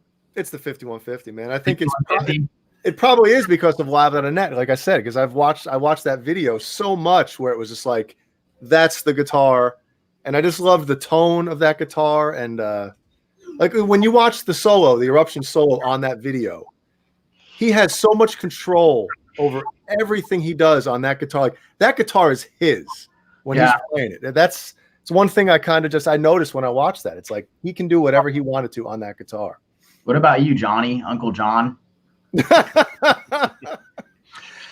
it's brother and Aunt Johnny. Aunt Johnny. Yeah. For me, the 5150 Kramer is the coolest. So I'm a fucking asshole. Damn it! I'm a fucking dick. No, you're not. So Adam. Well, Reaver, no, I mean. Real quick, Adam Reaver just gave us an exclusive to show on the show. He said don't put it on social media, but he said we can put this on a show. Are you sure? Yes, he just texted. You're sure? Yes. Because use the other hand. I'm sorry. Don't worry. Don't look at that. It's red titanium inserts and screws. How about that? Look at that. That's incredible. Oh, that's cool. I've got a futon block in this one. You can't see it. Please don't say futon. Futon. And here it is in black. Black with red. That looks great. Badass. And the nut too on top. Yep. Yep. So thank you, Adam Reaver at FU-Tone for the exclusive on the red titanium parts. How incredible. And that would look really good on hold on a second. On this. You know? I didn't know you still had that. Come on, man. I still have this. Hey, look, Josh, you say about your block. There you go. Got a FU-Tone 42 on this bad boy. FU-Tone. Okay. FU-Tone, yep. Yeah. FU. Yeah. That's cool stuff. Yeah, most of my guitars have the FU-Tone blocks on them and all that stuff, but some of them I haven't gotten to yet. Most of them have it. But do you guys want to see some cool guitars? No. All right, then. Let's save them. Nah, I'm cool, man. Who wants to see cool? It's like when a friend calls you up. He's like, "Dude, you want to hear something funny?" Of course. No, not at all. All right, so I'll start with this guitar. I've been showing this all night pretty much. So I just got this in the mail today, and it's a 1983 ESP M1 with Strat headstock. It's been beat to crap. I mean, well, it's been well played. It's not been beat to crap. It's well played. 2 Duncan pickups. The bridge pickup is not the original Duncan pickup, but the neck one is. I believe it's a JB in the bridge and a 59 in the neck. An original Floyd Rose on it. I mean, this neck is as beat up as Johnny Beane's Music Man neck. It's crazy, but what a great guitar! Very cool.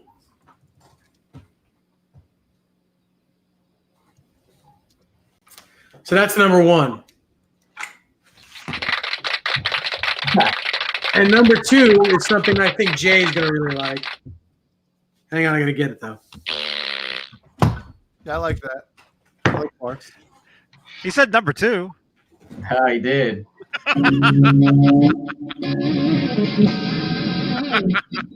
the meantime, yeah, let's hear some. Oh, that's sick. Oh man. Yep. All right.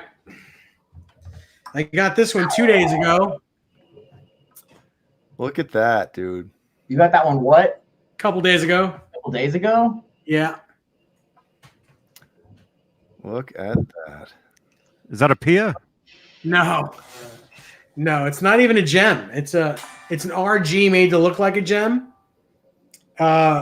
But it's just fantastic. I am changing the pickups out because the color green on this is wrong. It just that's lime bothers green. me. Bothers me that those colors are wrong. I thought it looked good. So I have a set of DiMarzios that are going in double green, and I'm gonna change the pots because unfortunately these knobs come right off because the pots are not tall enough. But I'll be changing that around. And Dave, yes, I just got a text from Jeannie downstairs, and say. She said, "Ellie just said, Mommy, look at this guitar." Ellie already likes the swirl guitars, man. See? Yeah. Oh, and you got to hear this thing. It's just ridiculously cool. Ban, ban. Oh no.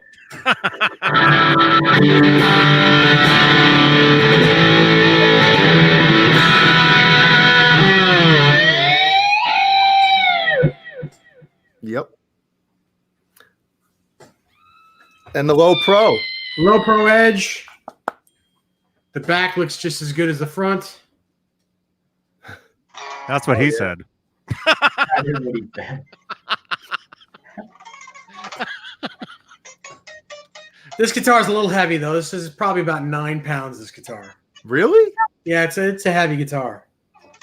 And I don't think they made the RG. Well, is that one? Do you think that's basswood, or do you think it's alder, or what? It's not. It's mahogany and quilt maple because it's the Q. It's a Q model. Oh, okay, all right. Then yeah, so that's a real good one then. Yeah, this was a top of the line one that just got repainted. Wow. And the Ibanez logo is underneath the black paint, so you can't scratch it off. Oh wow! Why would you scratch it off? Well, because you shouldn't. But Ibanez, what they used to do when they were making these is they would just lay the decal on top of the black paint, and it would scrape off. Yeah, you can see what Dave's talking about on this one. Let's see if I can. It's not scratched off because I took care of it, but it's literally on top of scratched off. Oh, so when you're like changing the string, it can scratch it up enough. Start to get scratched off. Okay. So hi, Ellie. There's no coating over top of it. So yeah, look at that. Yeah. You like Ibanez? Like, how does it feel compared to some other guitars? To me, Ibanez just feel right. I mean, like it fits my hand right. When I grab the necks, they just feel like, yeah, that's the guitar I should play. Yeah, the necks are generally on the thinner side from front to back. They're very comfortable. But I like different guitars for different reasons. That's why I have 50 of them here. Just they're all different. But what about you, Uncle Johnny? What do you like? What? Big guitar or guitar brand? Like, yeah. What's your favorite brands? Oh man, I would say Fender #1.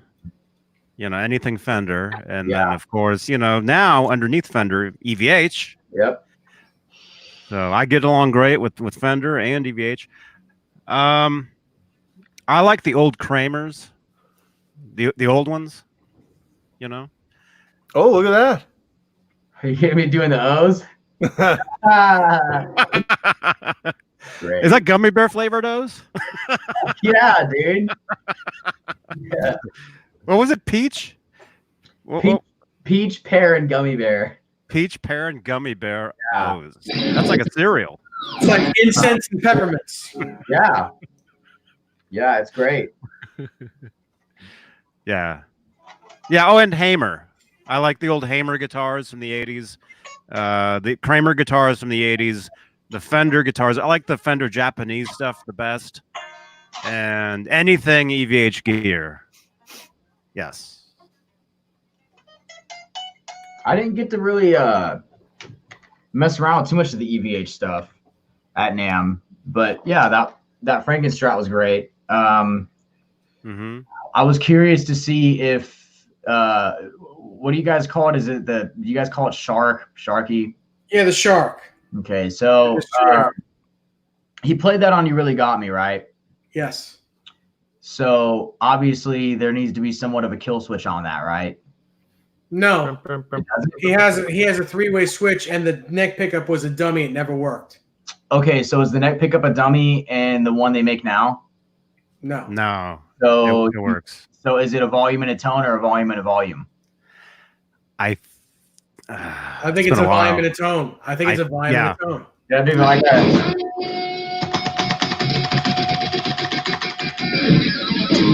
Yep. You gotta have the kill switch, man. So, but you could wire it. You could just rewire it, right? Yeah, absolutely. Okay. That I really dig the look of that one. I think I asked Johnny because it had like so it's got like the stripes and shit, and then you turn it over and then it's on the back, right? John, was it on the headstock or was it on the neck?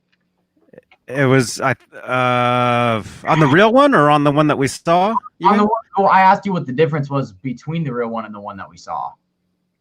The way they look, they're very similar. Yeah, that's what you told me. Mm-hmm. You told me they looked pretty similar. I think I'm trying to remember what amps I played whenever I went there. I know I went in the Friedman booth. I'm gonna start mispronouncing everything now, right? Is it called Friedman? It's yes. Friedman booth, right? Yeah. Yep. Mm-hmm.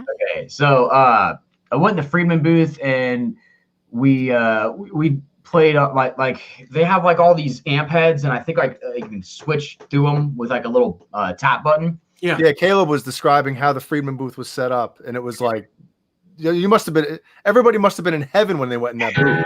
It was a cool booth. So like, you know, there's like an area where all the like I don't know what kind of speakers they had in them, but they have like half stacks or maybe like 2 half stacks laid out right next to each other, something like that. Maybe it's 2x12s, but you can pretty much sample all the amp heads that he's made, and but to me they all sounded relatively good.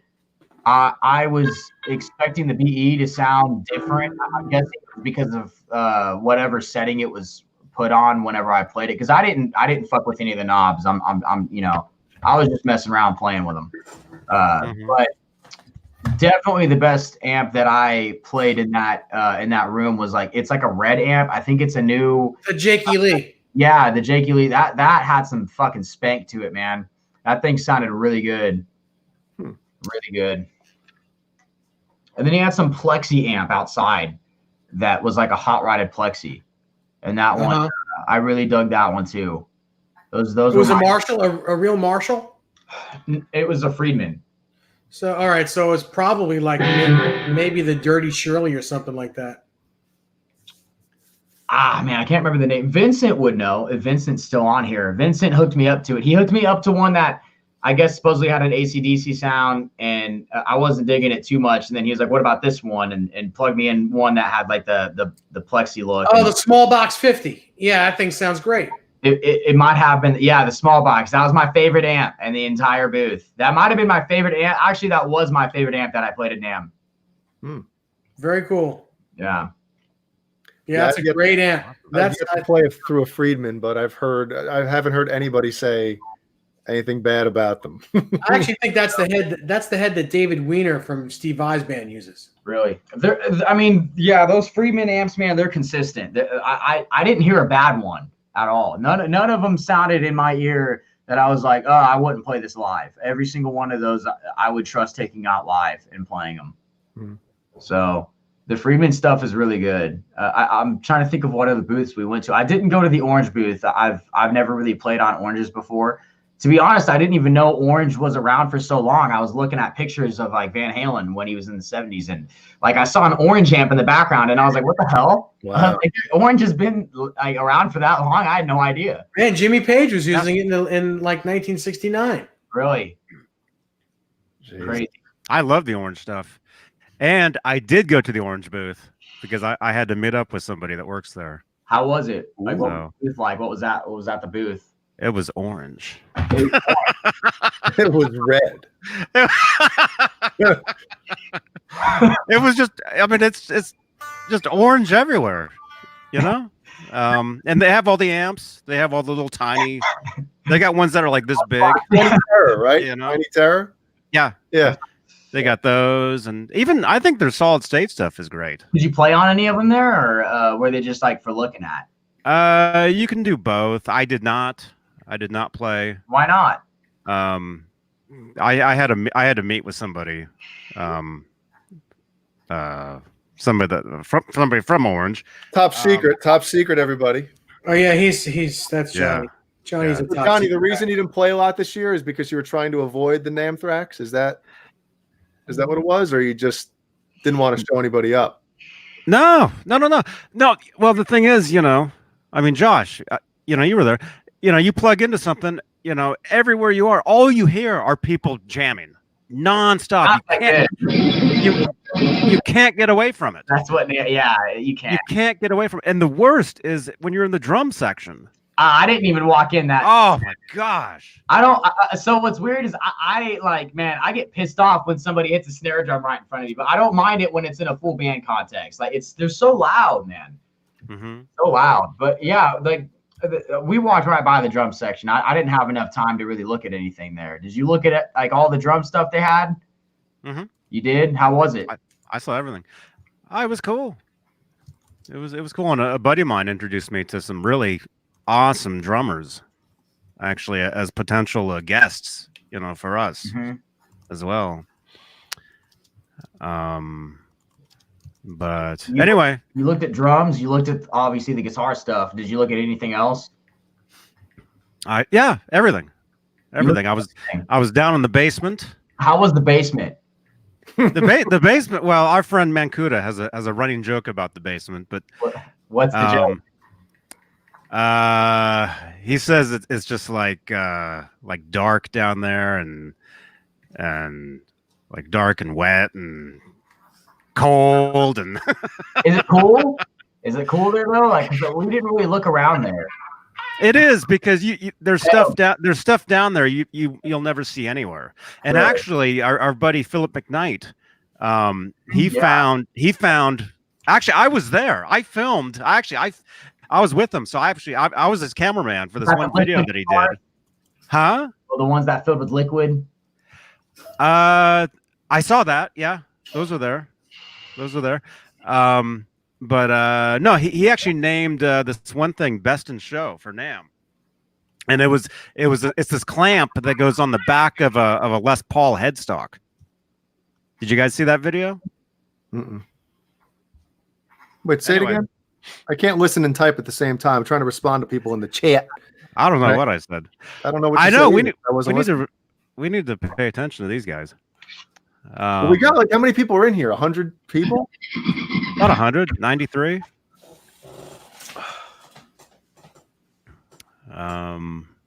Anyway, yeah, there was a lot of cool stuff in the basement. I got a lot of cool guitar picks actually from the basement that I'm going to talk about on one of these programs. So, Josh and Johnny, you guys are at NAMM, obviously, like we've said a million times. Was there one thing that you saw that you were like, holy crap, that really like you weren't expecting or that you didn't think would be cool, and then when you saw it, you're like, whoa, look at this thing. And I'm not talking about chicks walking around. There's like virtually no chicks there. Well, I'm not going then.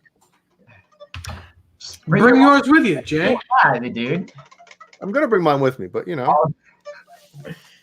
I don't know, man. I mean, I was really looking forward to going to the Schecter or the Mesa booth, which are the two things I play live, and they weren't really there. So, if there was anything that kind of caught my eye, I don't know. I honestly, it's probably the EVH guitar because but I mean, I expected that. I expected it to be there. I just didn't expect it to be at the quality that it was at. So that would be mine. Was that the first Frankenstein guitar that you've played? Yeah. So that had to be kind of cool considering it's your favorite, you know. Yeah. That'd be kind of neat. Yeah, that was cool. Mm-hmm. What's going on here? It was awesome.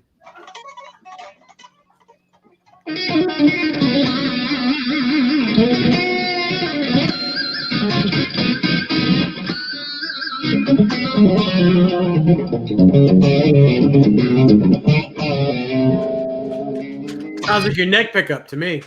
It's actually the neck is like Oh yeah.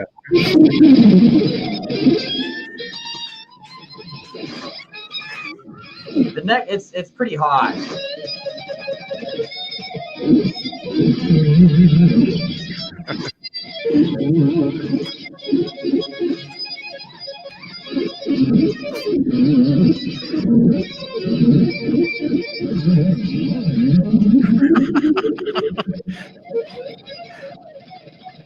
You can kind of hear the muting too a little bit.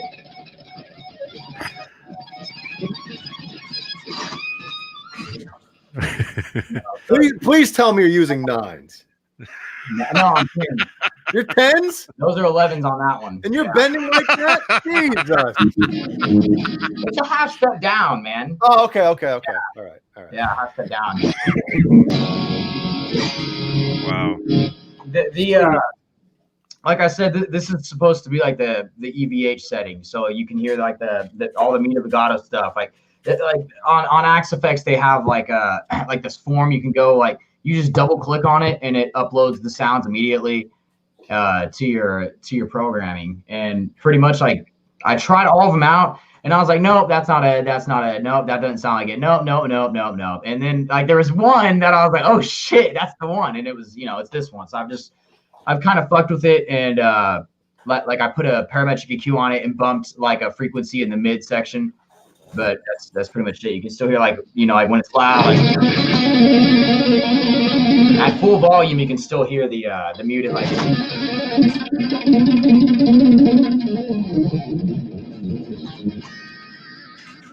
So it's still like it's consistent, man.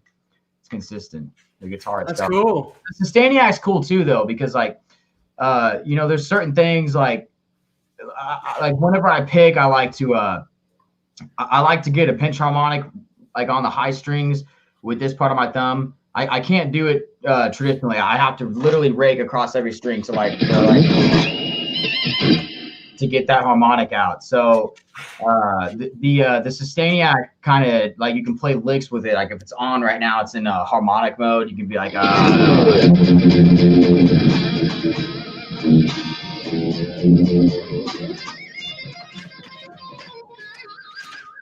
and it'll scream. So it's that's shit. Man, that's cool. Fuck is in the water with you kids these days? I don't know, man. It's crazy. There's something in this water. I think it's vitamin C. That's what it is. Oh man, did you get any form of Nanthrax at all?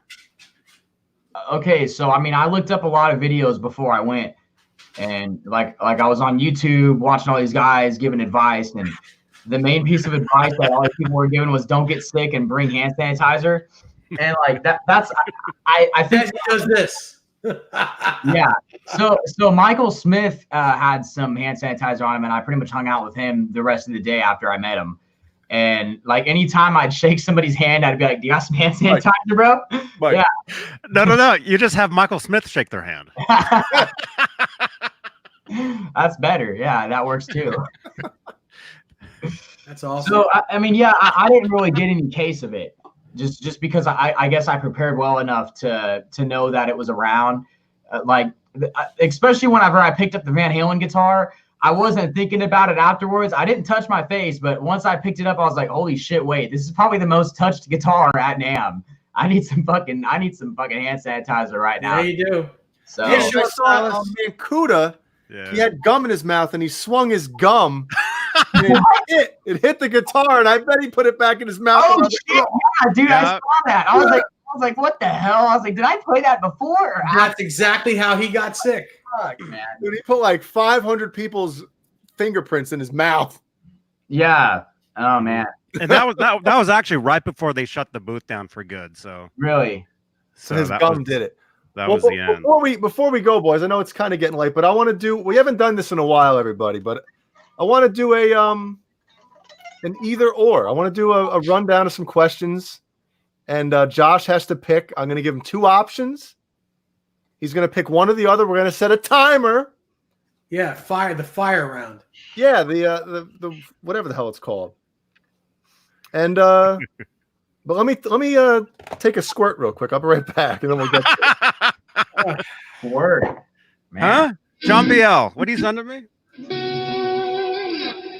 Also, I just realized I should do some sort of giveaway on here. You should. Because I just realized I didn't realize how many of these things I grabbed. What are those? The Evh Trading Cards for the Frankie. How'd you get those?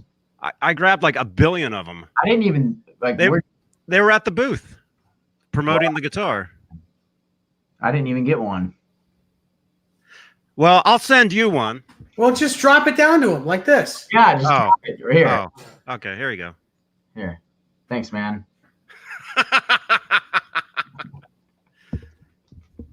Huh? John BL, what is that? But anyway, yeah, I'm gonna do some sort of giveaway on the channel here. I'm gonna give these things away. I got like a bunch of them. But John BL is sending us stuff. He's our producer. Although he just got here. Oh, he needs a life too, you know. Oh shit! How many do you have? Huh? How many cards do you have?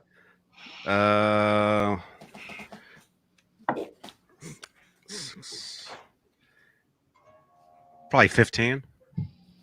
Okay. Okay, what is this? Blah, blah, blah. Sean Salas says, "What's up with the big fog machine, Josh?" Fog machine. The fog machine that's coming out of your mouth.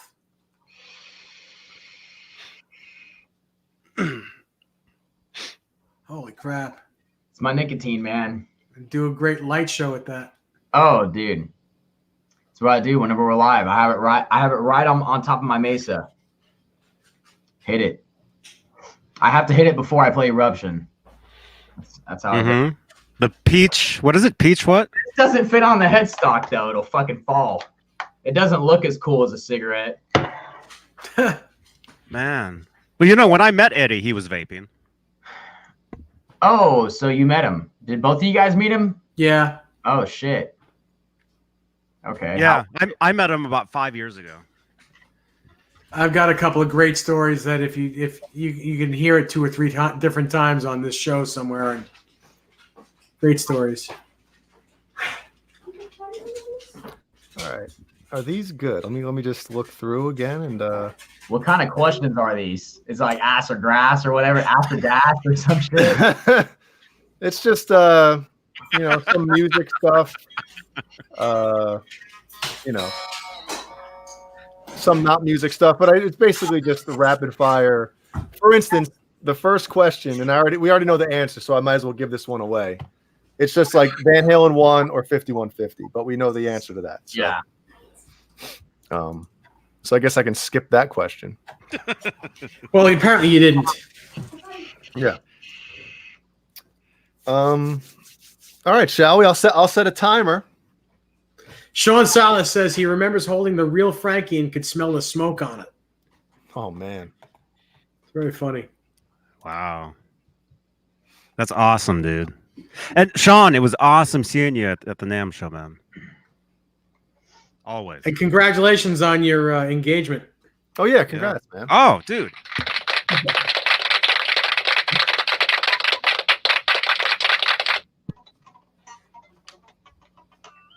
Okay.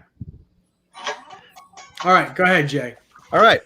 So here we go. Are you ready, Josh? Yeah, let's do it. And if you don't get enough of these right, you have to give your guitar away to who said something in the chat about wanting your guitar? All right, so here we go. Timer is set. Sammy or Dave? Dave. Football or soccer? Football. I mean, it's the same shit, though, isn't it? Led Zeppelin or AC/DC? AC/DC. Hendrix or Satriani? Satriani. Dogs or cats? Dogs. Wearing a belt or wearing suspenders? Wearing belt. Terminator 1 or Terminator 2? Terminator 1. Pop-Tarts or toaster strudels? Fucking toaster strudels, dude. CD or vinyl? Dude, vinyl. Blonde or brunette? Both. Butts or boobs? Ass, dude. The Bumblebee or original VH1 Frankenstrat, not the red one. The Bumblebee. Ketchup or mustard? Fucking ketchup. Stratocaster or Telecaster? Strat. Metallica or Megadeth? Metallica. Regular Doritos or Cool Ranch Doritos? Ooh, Cool Ranch tastes like shit, dude. Xbox or PlayStation? Xbox. Christmas or Halloween? Halloween. Rap or country music? Rap. Hulk Hogan or The Rock? The Rock. Boxers or tighty whities? Boxers, bro. Coffee or tea? Coffee. Johnny Beane or Dave Nesdahl? Oh, we're out of time. That's Out of fucking time. I'm glad I'm for that one. Well, we know Yeah, the that's our answer. rapid fire round. Just wanted to say thank you to Josh. Good show. Well, you gotta plug all the stuff and all that goodies, right? Yeah. Yeah, you got any plugs there, Josh? Plugs? Yeah, Not hair plugs, obviously. plugs, so that any way that people can see you and reach out to you. Well, Butt plug. Butt plug. no, like those cables. The cables. Like the guy's cables and the stuff you like. Man, I need to get a fucking card sometime soon. I mean, pretty much on everything, it's just Joshua Jones guitar, and then you can on Twitter, it's Joshua Jones 918. That's pretty. As in 918. That's my area code. Okay. Yeah. What were you about to say? Violent Offender 918V. What is that? Is that like a police? It's a police criminal code in California. Really? 918. Yeah, that's me, dude. Oh, there's my Instagram. Yeah, dude. Bring it up. It's not going to focus on you, but. And then pull it back slowly. Hey, wait, look at. Oh, I'm on my band's one. That's why it doesn't say I follow you. Hold on a second. Am I following him? Let's see. Let me go back to him real fast. Sorry about that. There we go. Now it shows that I follow you. Jesus. There you go. Hell yeah. Brendan Buttcheeks follows you. Look at that. Brendan Buttcheeks? Yep, Brendan Buttcheeks. Look at that. We got Michael Smith, the captain, and Nerd Halen, Caleb Rappaport. Look at that. Yep. It's a good picture. I like that one. Those three handsome mofos right there. Yeah. Hell yeah. That's Greg's doppelganger. Oh, shit. It is, dude. You're right, man. And then. Yeah, that was really cool. Yep. Mm-hmm. Dude, you know what's funny? That's the first well, not the baseball tee version, but I had that exact same Van Halen Monsters of Rock t-shirt. It was just a black t-shirt with that same thing on the front. I had the same shirt, man. Oh, he's going to get it. So all the time when I'm playing at bars, people give me shit. You know, they like there's this one dude who's like, man, I fucking love Randy Rhoads, but I love you too. And he gave me this. And it's got like it's got a back to it. Oh, and then he gave me this. You have my shirt, you son of a... That's the shirt. I had that one too. Yeah. Hell yeah. Yeah, that's it. Very cool stuff. Hey, man. I really like that White Snake shirt though. Is that slided in? It's bootleg. Oh. Yeah, it's supposed to be slided in. Yeah, there's no back to it.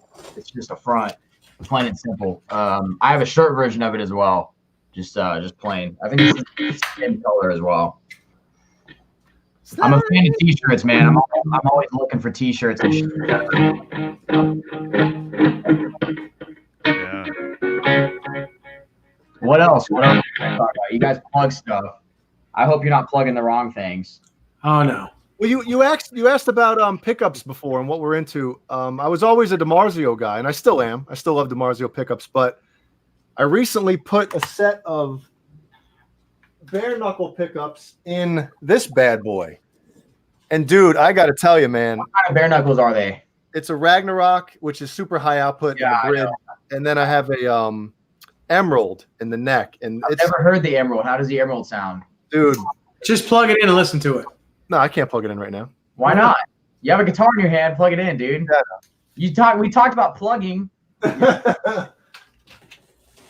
It's I guess because I asked Tim from Bare Knuckle, like I told him my favorite DiMarzio neck pickup is Air Norton. Mm-hmm. So it's kind of in the same ballpark, but it almost sounds like, and this isn't taking anything away from a DiMarzio because they're great, obviously, but it almost sounds like you took a napkin off the speaker or a towel off the speaker, and you can hear these other pleasant frequencies and different, just I don't know how to explain it, man. Just you hear different things in your fingers and just it's crazy. I really want to get another guitar just so I can put another set of bare knuckles in it. It's crazy. Really good pickups, man. Yep. Bare knuckles are badass. The Blackhawks are dope. I've heard that. Yep. I've heard that. I don't have any of those. What do you have in yours? You said you had a JB? In this guitar? Yeah. Yeah, it's a JB and a 59. But I mean, I depending on the guitar is what pickup I like. If I'm doing a Van Halen style guitar, it's got to be a JB in the bridge.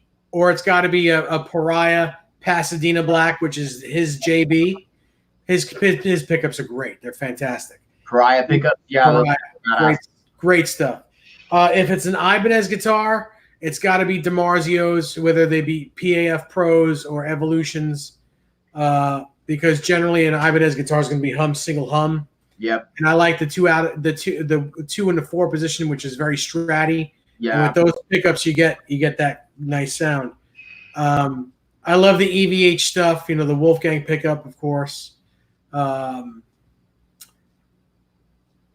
It depends. There's a lot of boutique companies that I like. I like the Tom Holmes pickups for like a Gibson Les Paul, but they're like $1,000 a pair. What about those Jalen pickups? Jalen's are good. It's a good pickup. I love P90s. I just love the sound of a P90. They're just they're killer. I've got an SG Junior up here behind me. You can't see it because my big head's in the way, but it's from 1962 and it's got one P90 in it, and it's just killer. Great guitar. Killer. Damn, dude. But there's a lot of guitars here. I mean, in this small room, I have like 40 guitars in this room alone, and then I've got a few around the country. And like a polka dot one. Is that a Randy Rhoads or like there's another guy who did a polka dot thing. Don't say Buddy Guy. Yeah, I was about to say Buddy Guy. No, actually, it's another build of mine, and it's a tribute to my buddy Louis Rios, who had a Charbel, who still has this Charbel that just got repainted, but it's a 1980 Charbel black with white polka dots on it that I just made a replica of. It's really cool. That's it? Yeah, I can show it to you if you want. Yeah, let me see that. That looks fucking. All these guitars look killer, man. Yeah, give me 1 second. I'll come right back. Intermission. I'm trying to find. People want to hear me. They want to hear you.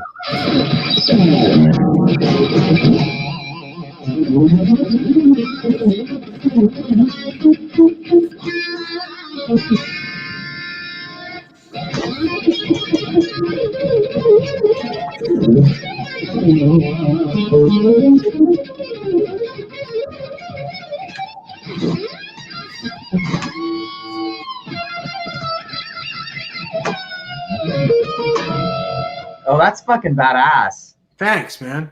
So is that playing? What pickup is in there? This is actually a Burstbucker 3. Oh shit! Okay, so I just got a Burstbucker 3 from those Australian guys, and he's gonna he just fucking gave it to me, and I'm gonna throw it in one of my Schecters. So how does it sound? How does the Burstbucker 3 sound? Because I've heard they're badass. Hopefully this is in tune. Forgive me if it's not.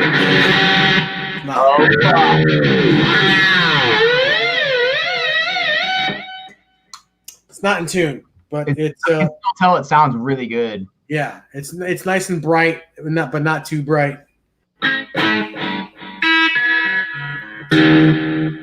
All it is your Yeah, but no, the whole guitar is sharp.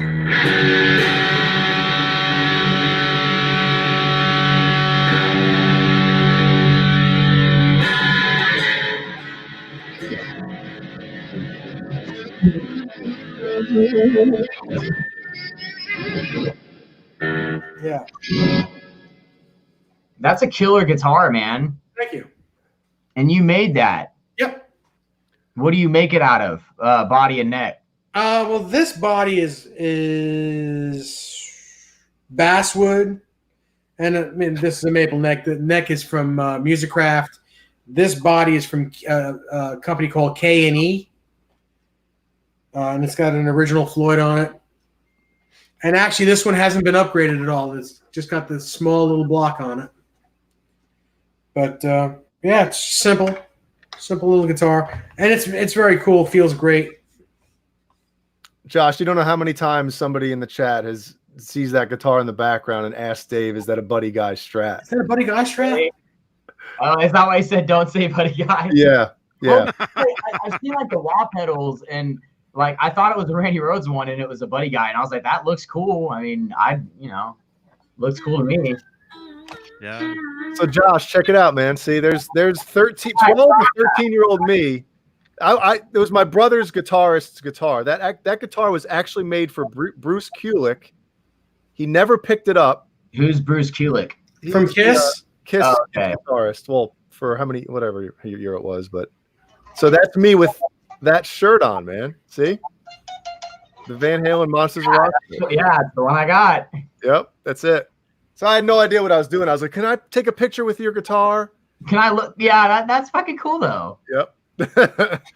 So You look like a little guitar player. Yeah, you do. that guitar is so cool, man. Wow. I'm gonna tune this thing up. You guys saw Tom's thing here? What do you say? You saw this? That would be Dave. cool. Any chance I do a full episode of just your guitars and what you have built? I'd love to do that. You know, I've done it in the past, but the stable here kind of rotates. You know, there are a lot of guitars that you'll probably see on past episodes that I don't have anymore, but I have cooler guitars now. Basically, I only trade up. I really don't. I don't trade anything unless I'm getting a better guitar or something cooler that I think is cool anyway. But yeah, you know, if Johnny wants to do it, I'm all for it. We could do like have a camera crew show up like MTV Cribs, man. Oh, hell yeah. Yeah, I don't know about that. Next time Mancuda's out in New York, just have him show up with a camera and you know, just walk him through the guitars. And Are you ever gonna like paint your wall or anything like that? You know, your wall of guitars, like a Van Halen style. No, you know, I've done that before at the Guitar Center that I worked at. Mm-hmm. But I'll be honest with you. Even though this is a house, I rent this. My mom is the owner of this house, so I rent, and she would have a conniption if I painted the walls. Yeah, she would. Yeah.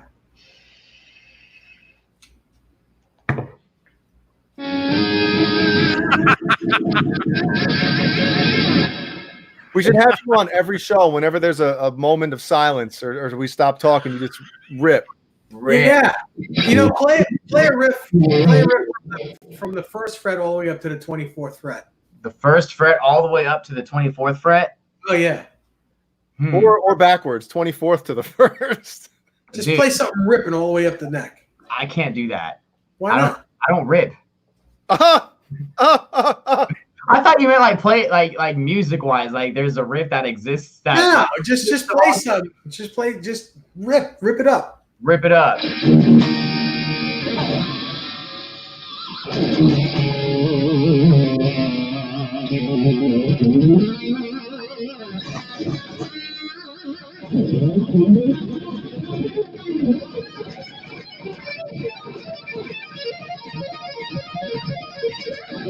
I love that riff.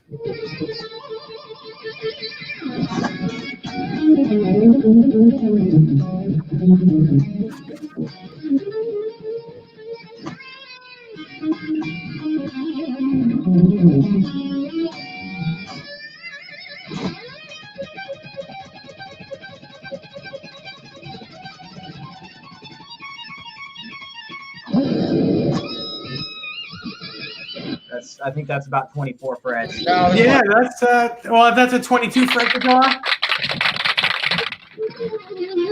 The what? That's a 22 fret guitar. 24. Okay, yeah, that sounds great. It's a good sounding guitar. You know, Schecter makes good shit. Yeah.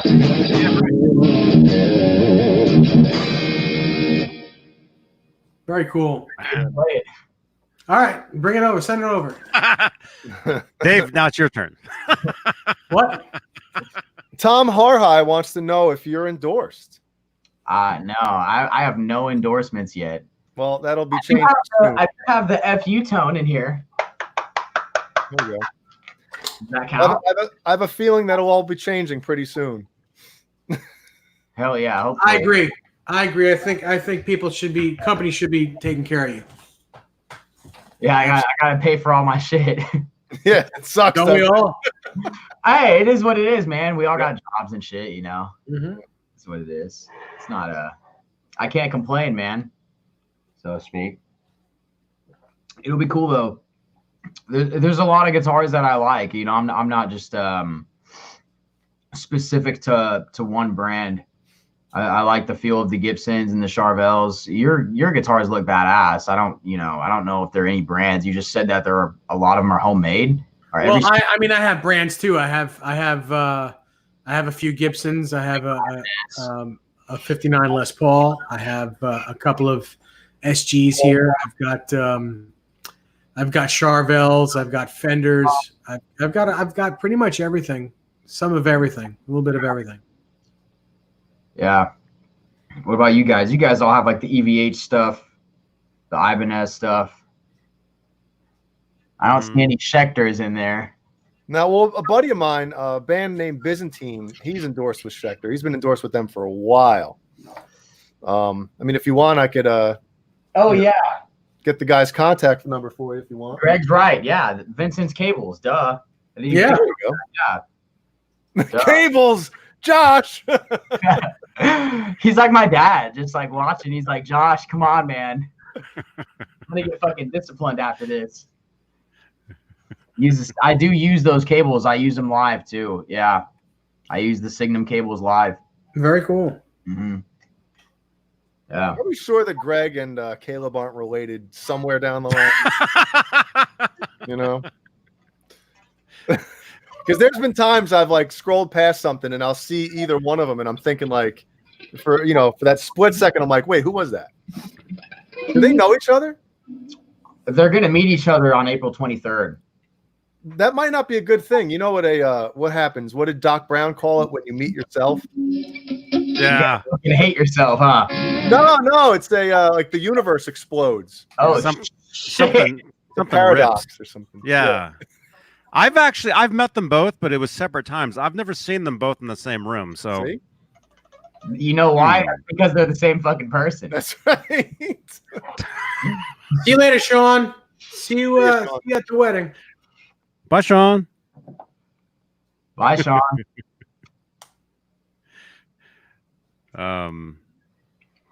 Greg says, talk about the cables. Talk about the cables. They're badass. We're gonna have to call it quits soon. Yeah, we're gonna wrap it up soon. Yeah. Signum.com. We can do a part 2. I'm sure Josh would love to come on. I hope he'd love to. In fact, I don't know if you even love to come on. Would you love to come on? Why would I not? We can do a part here. Nah, I don't want to come on again. Yeah, the next time you come on, you can even have me on next week if you want. Can you have more than 4 people on this? Yes. Let's get Greg on here. Greg has a webcam. Let's get fucking what's his name on here too? Fucking Caleb, same guy. I mean, they might not be.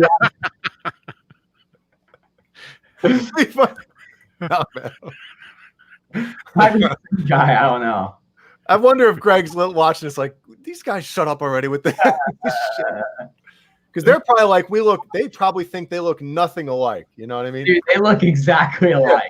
Because they look similar. We've all had people tell us, like, dude, you look just like so-and-so. And then they show you a picture of them and you're like, what? What are you, dumb? You know? That's how it goes. Yeah, we'd love to have Greg on, man. Kidding me? Mm-hmm. It's been a long time. Greg was on here. Oh, he was. What? When was that, Greg? Like 3 years ago? 4 years ago? I'll just have him come over here and I'll have him like in a seat right here. Yeah. That'd be great. That'd be Greg. Great rent-off. That'd be awesome, man. Oh, Greg's awesome, man. Fire flame guitar. What is this? What the hell? That's a hot guitar. That is. Woohoo! Fire! Oh, dude. Burn the cable up. You see, you gotta get some of those Signum cables so they don't burn up. Fireproof cables. Uh-oh. I hate these. I hate these cans. I hate them.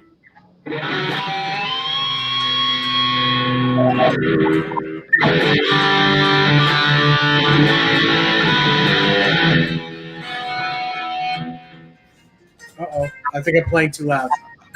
Uh-oh. When you're quiet down out there.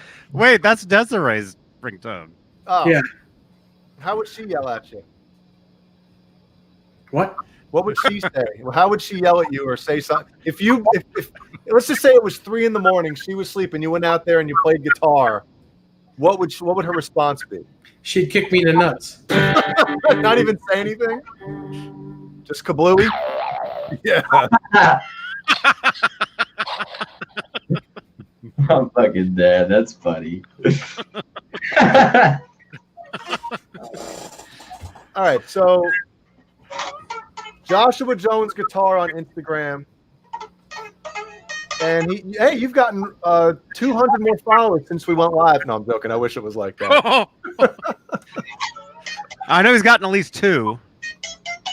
I followed him from both of my accounts. I started following him today. Awesome. Cool. I'm reading all these right now. Greg.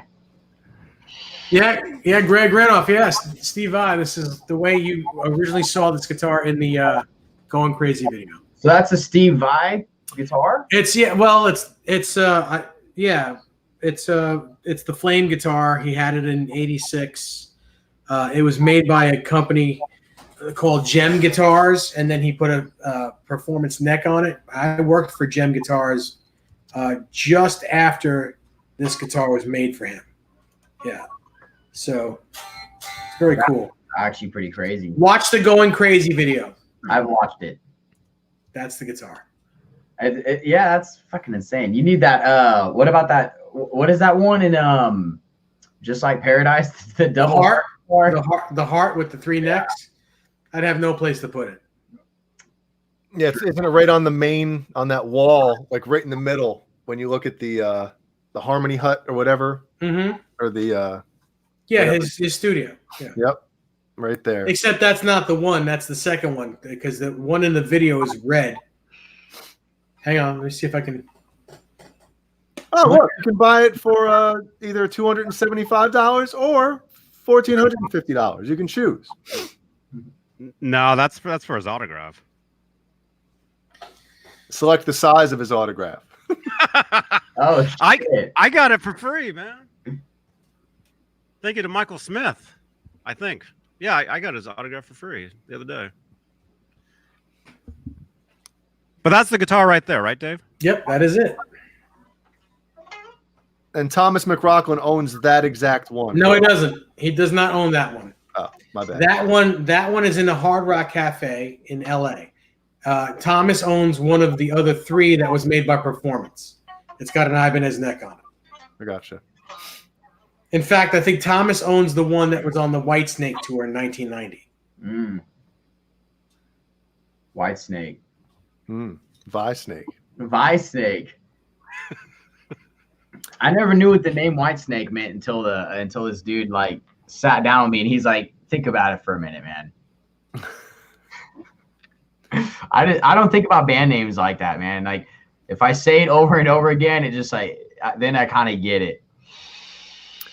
Brett Modlin, I hope I'm saying your name right. I apologize if I'm not, but he says, "What's everybody's opinion on the new Vi Pia guitar?" Can I go first? You can. Obviously I'm a huge Ibanez guy. I think the Gem is awesome looking. But I think that the Pia, the gold hardware and the gold pickups on it, just to me, it looks really tacky and kind of like just gaudy, you know? Not a fan of that. Other than that, I probably could get used to it if it had like Cosmo Black or even chrome on maybe 1 or 2 of the models. And I will show you guys this. Somebody did a mock-up, and Steve actually responded to it on Instagram. But I'll show you guys a picture real fast. Let me try to find it. Here we go. So here's a picture of a mock-up somebody did of the new Pia. That's fucking cool. Now that is badass with the gold. You know, yeah, but the gold screws in the pick guard have got to go. Well, I'm just saying. I'm just saying, right there, like I would rather have that one. But if I had to choose one of the 4 colors of the new ones, and I know the green, the gold, and the pink, they're the limited ones. I like the green one. That's the one I'm getting. Yeah. I dig the pink, but the gold has to come off it. I don't know what is going on. I guess that's his thing, because his gem, his signature gem, for ever since they've had it, the white one, has come with gold. Is that the one with the True Temperament frets on it? No. No. Need a coupon? See, the fretboard on that one is awesome. I mean, the cool thing is the underneath. I like that, but it's just the gold to me. Well, you know that color that's underneath is fabric. It's not even it's fabric. Really? Yes. Doing the fabric thing again, huh? I just found that out today. So I was watching an interview, and somebody from Ibanez said that those pickups are kind of like the Evolutions, but I guess slightly different. Like a differently tuned Evolution pickup.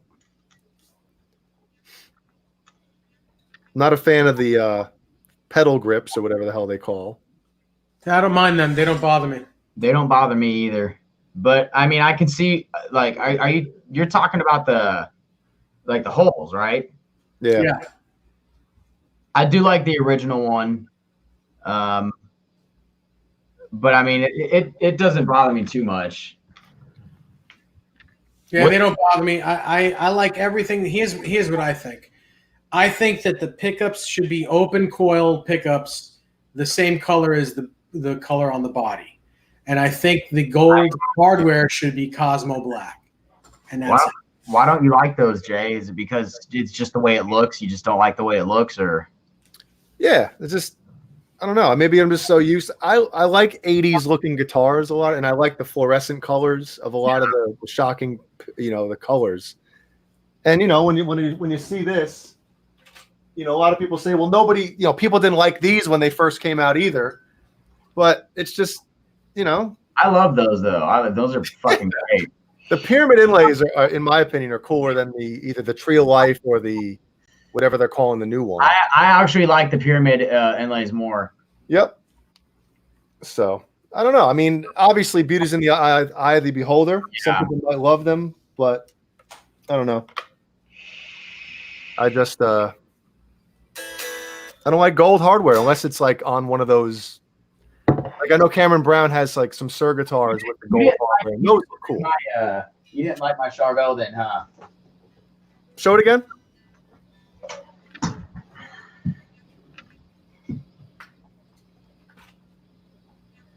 No, I think that looks cool. But if I had that guitar, if I could, I would swap it out. But that's just me. And I would put chrome. I'd put chrome Floyd and chrome tuners on it. That's just me too. Oh yeah, but I do have guitars with gold on them. Was that fretboard clean when you got it? I don't know. That's playing right there, man. I haven't played that much on that one actually. Oh. Maybe like 200 hours on it. It's not that much. But you see, black and gold isn't that bad to look at, But I'm just saying, like with the pink and gold, the green and gold, the gold and gold. Well, just gold. Yeah, just gold, right? Just gold. Dave's in trouble. No, I'm not in trouble. We're looking for Snickers. Well, I got to split in a minute. It's past Ellie's bedtime. Yeah, by the way, I got to get going too. Josh, speaking of Eddie Van Halen, Steve Vai, that type of thing, my daughter's name is Ellie Vi Hannon. So her initials are EVH. Wow. Pretty cool, man. And think of how cool my wife has to be able to do to let you do that. Yeah. Mm-hmm. All right. Well, listen. I gotta say goodnight because it's time. It's time. It's been a long day. It has been a long day. It's been a long. Josh, it was great. A long weekend. It has. The weekend hadn't even started yet. What are you talking about? Yeah. Last weekend. No, last weekend. Second bedroom because Yeah. oh my Long weekend, man. Yeah. Well, hey, it was awesome. Sorry, Hi, Desiree. she can't hear you. Well, Josh, it was a pleasure meeting you, man. And Yeah. we got to have you back on soon, dude, because this was fun. Man. This was It fun. was cool. You know, you guys, Uncle John, Juicy Tay, we got Juicy Tay over here, and we got Diamond Dave. Right on. Right on. Yeah, great meeting you. Great guitar player. I'll be watching everything you do because I've just become a fan. So good stuff. Thanks. Yeah, Uncle Johnny. Where are you? Good night, everybody. All right, Joshua, great to meet you. Don't hang up just yet. We'll say goodbye. Everybody, subscribe, like, share. Check out Joshua's pages. I'll have them in the description of this video on playback. And then we'll see you guys tomorrow night with John BL. Saturday night. Probably more NAMM talk, I would think. We haven't even talked about NAMM tonight, really. You know? No, we did. We did. We kind of did. We half-assed talked about NAMM. Yeah. Yeah. All right. Rock on, everybody. See you guys later. Okay. I got to split. Bye, everyone.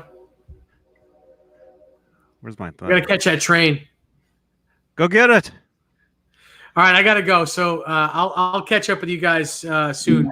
Josh, I got you. Just hang up. Yeah, we're still on. Oh, whatever. Well, turn it off already. For Christ's sake. Jesus.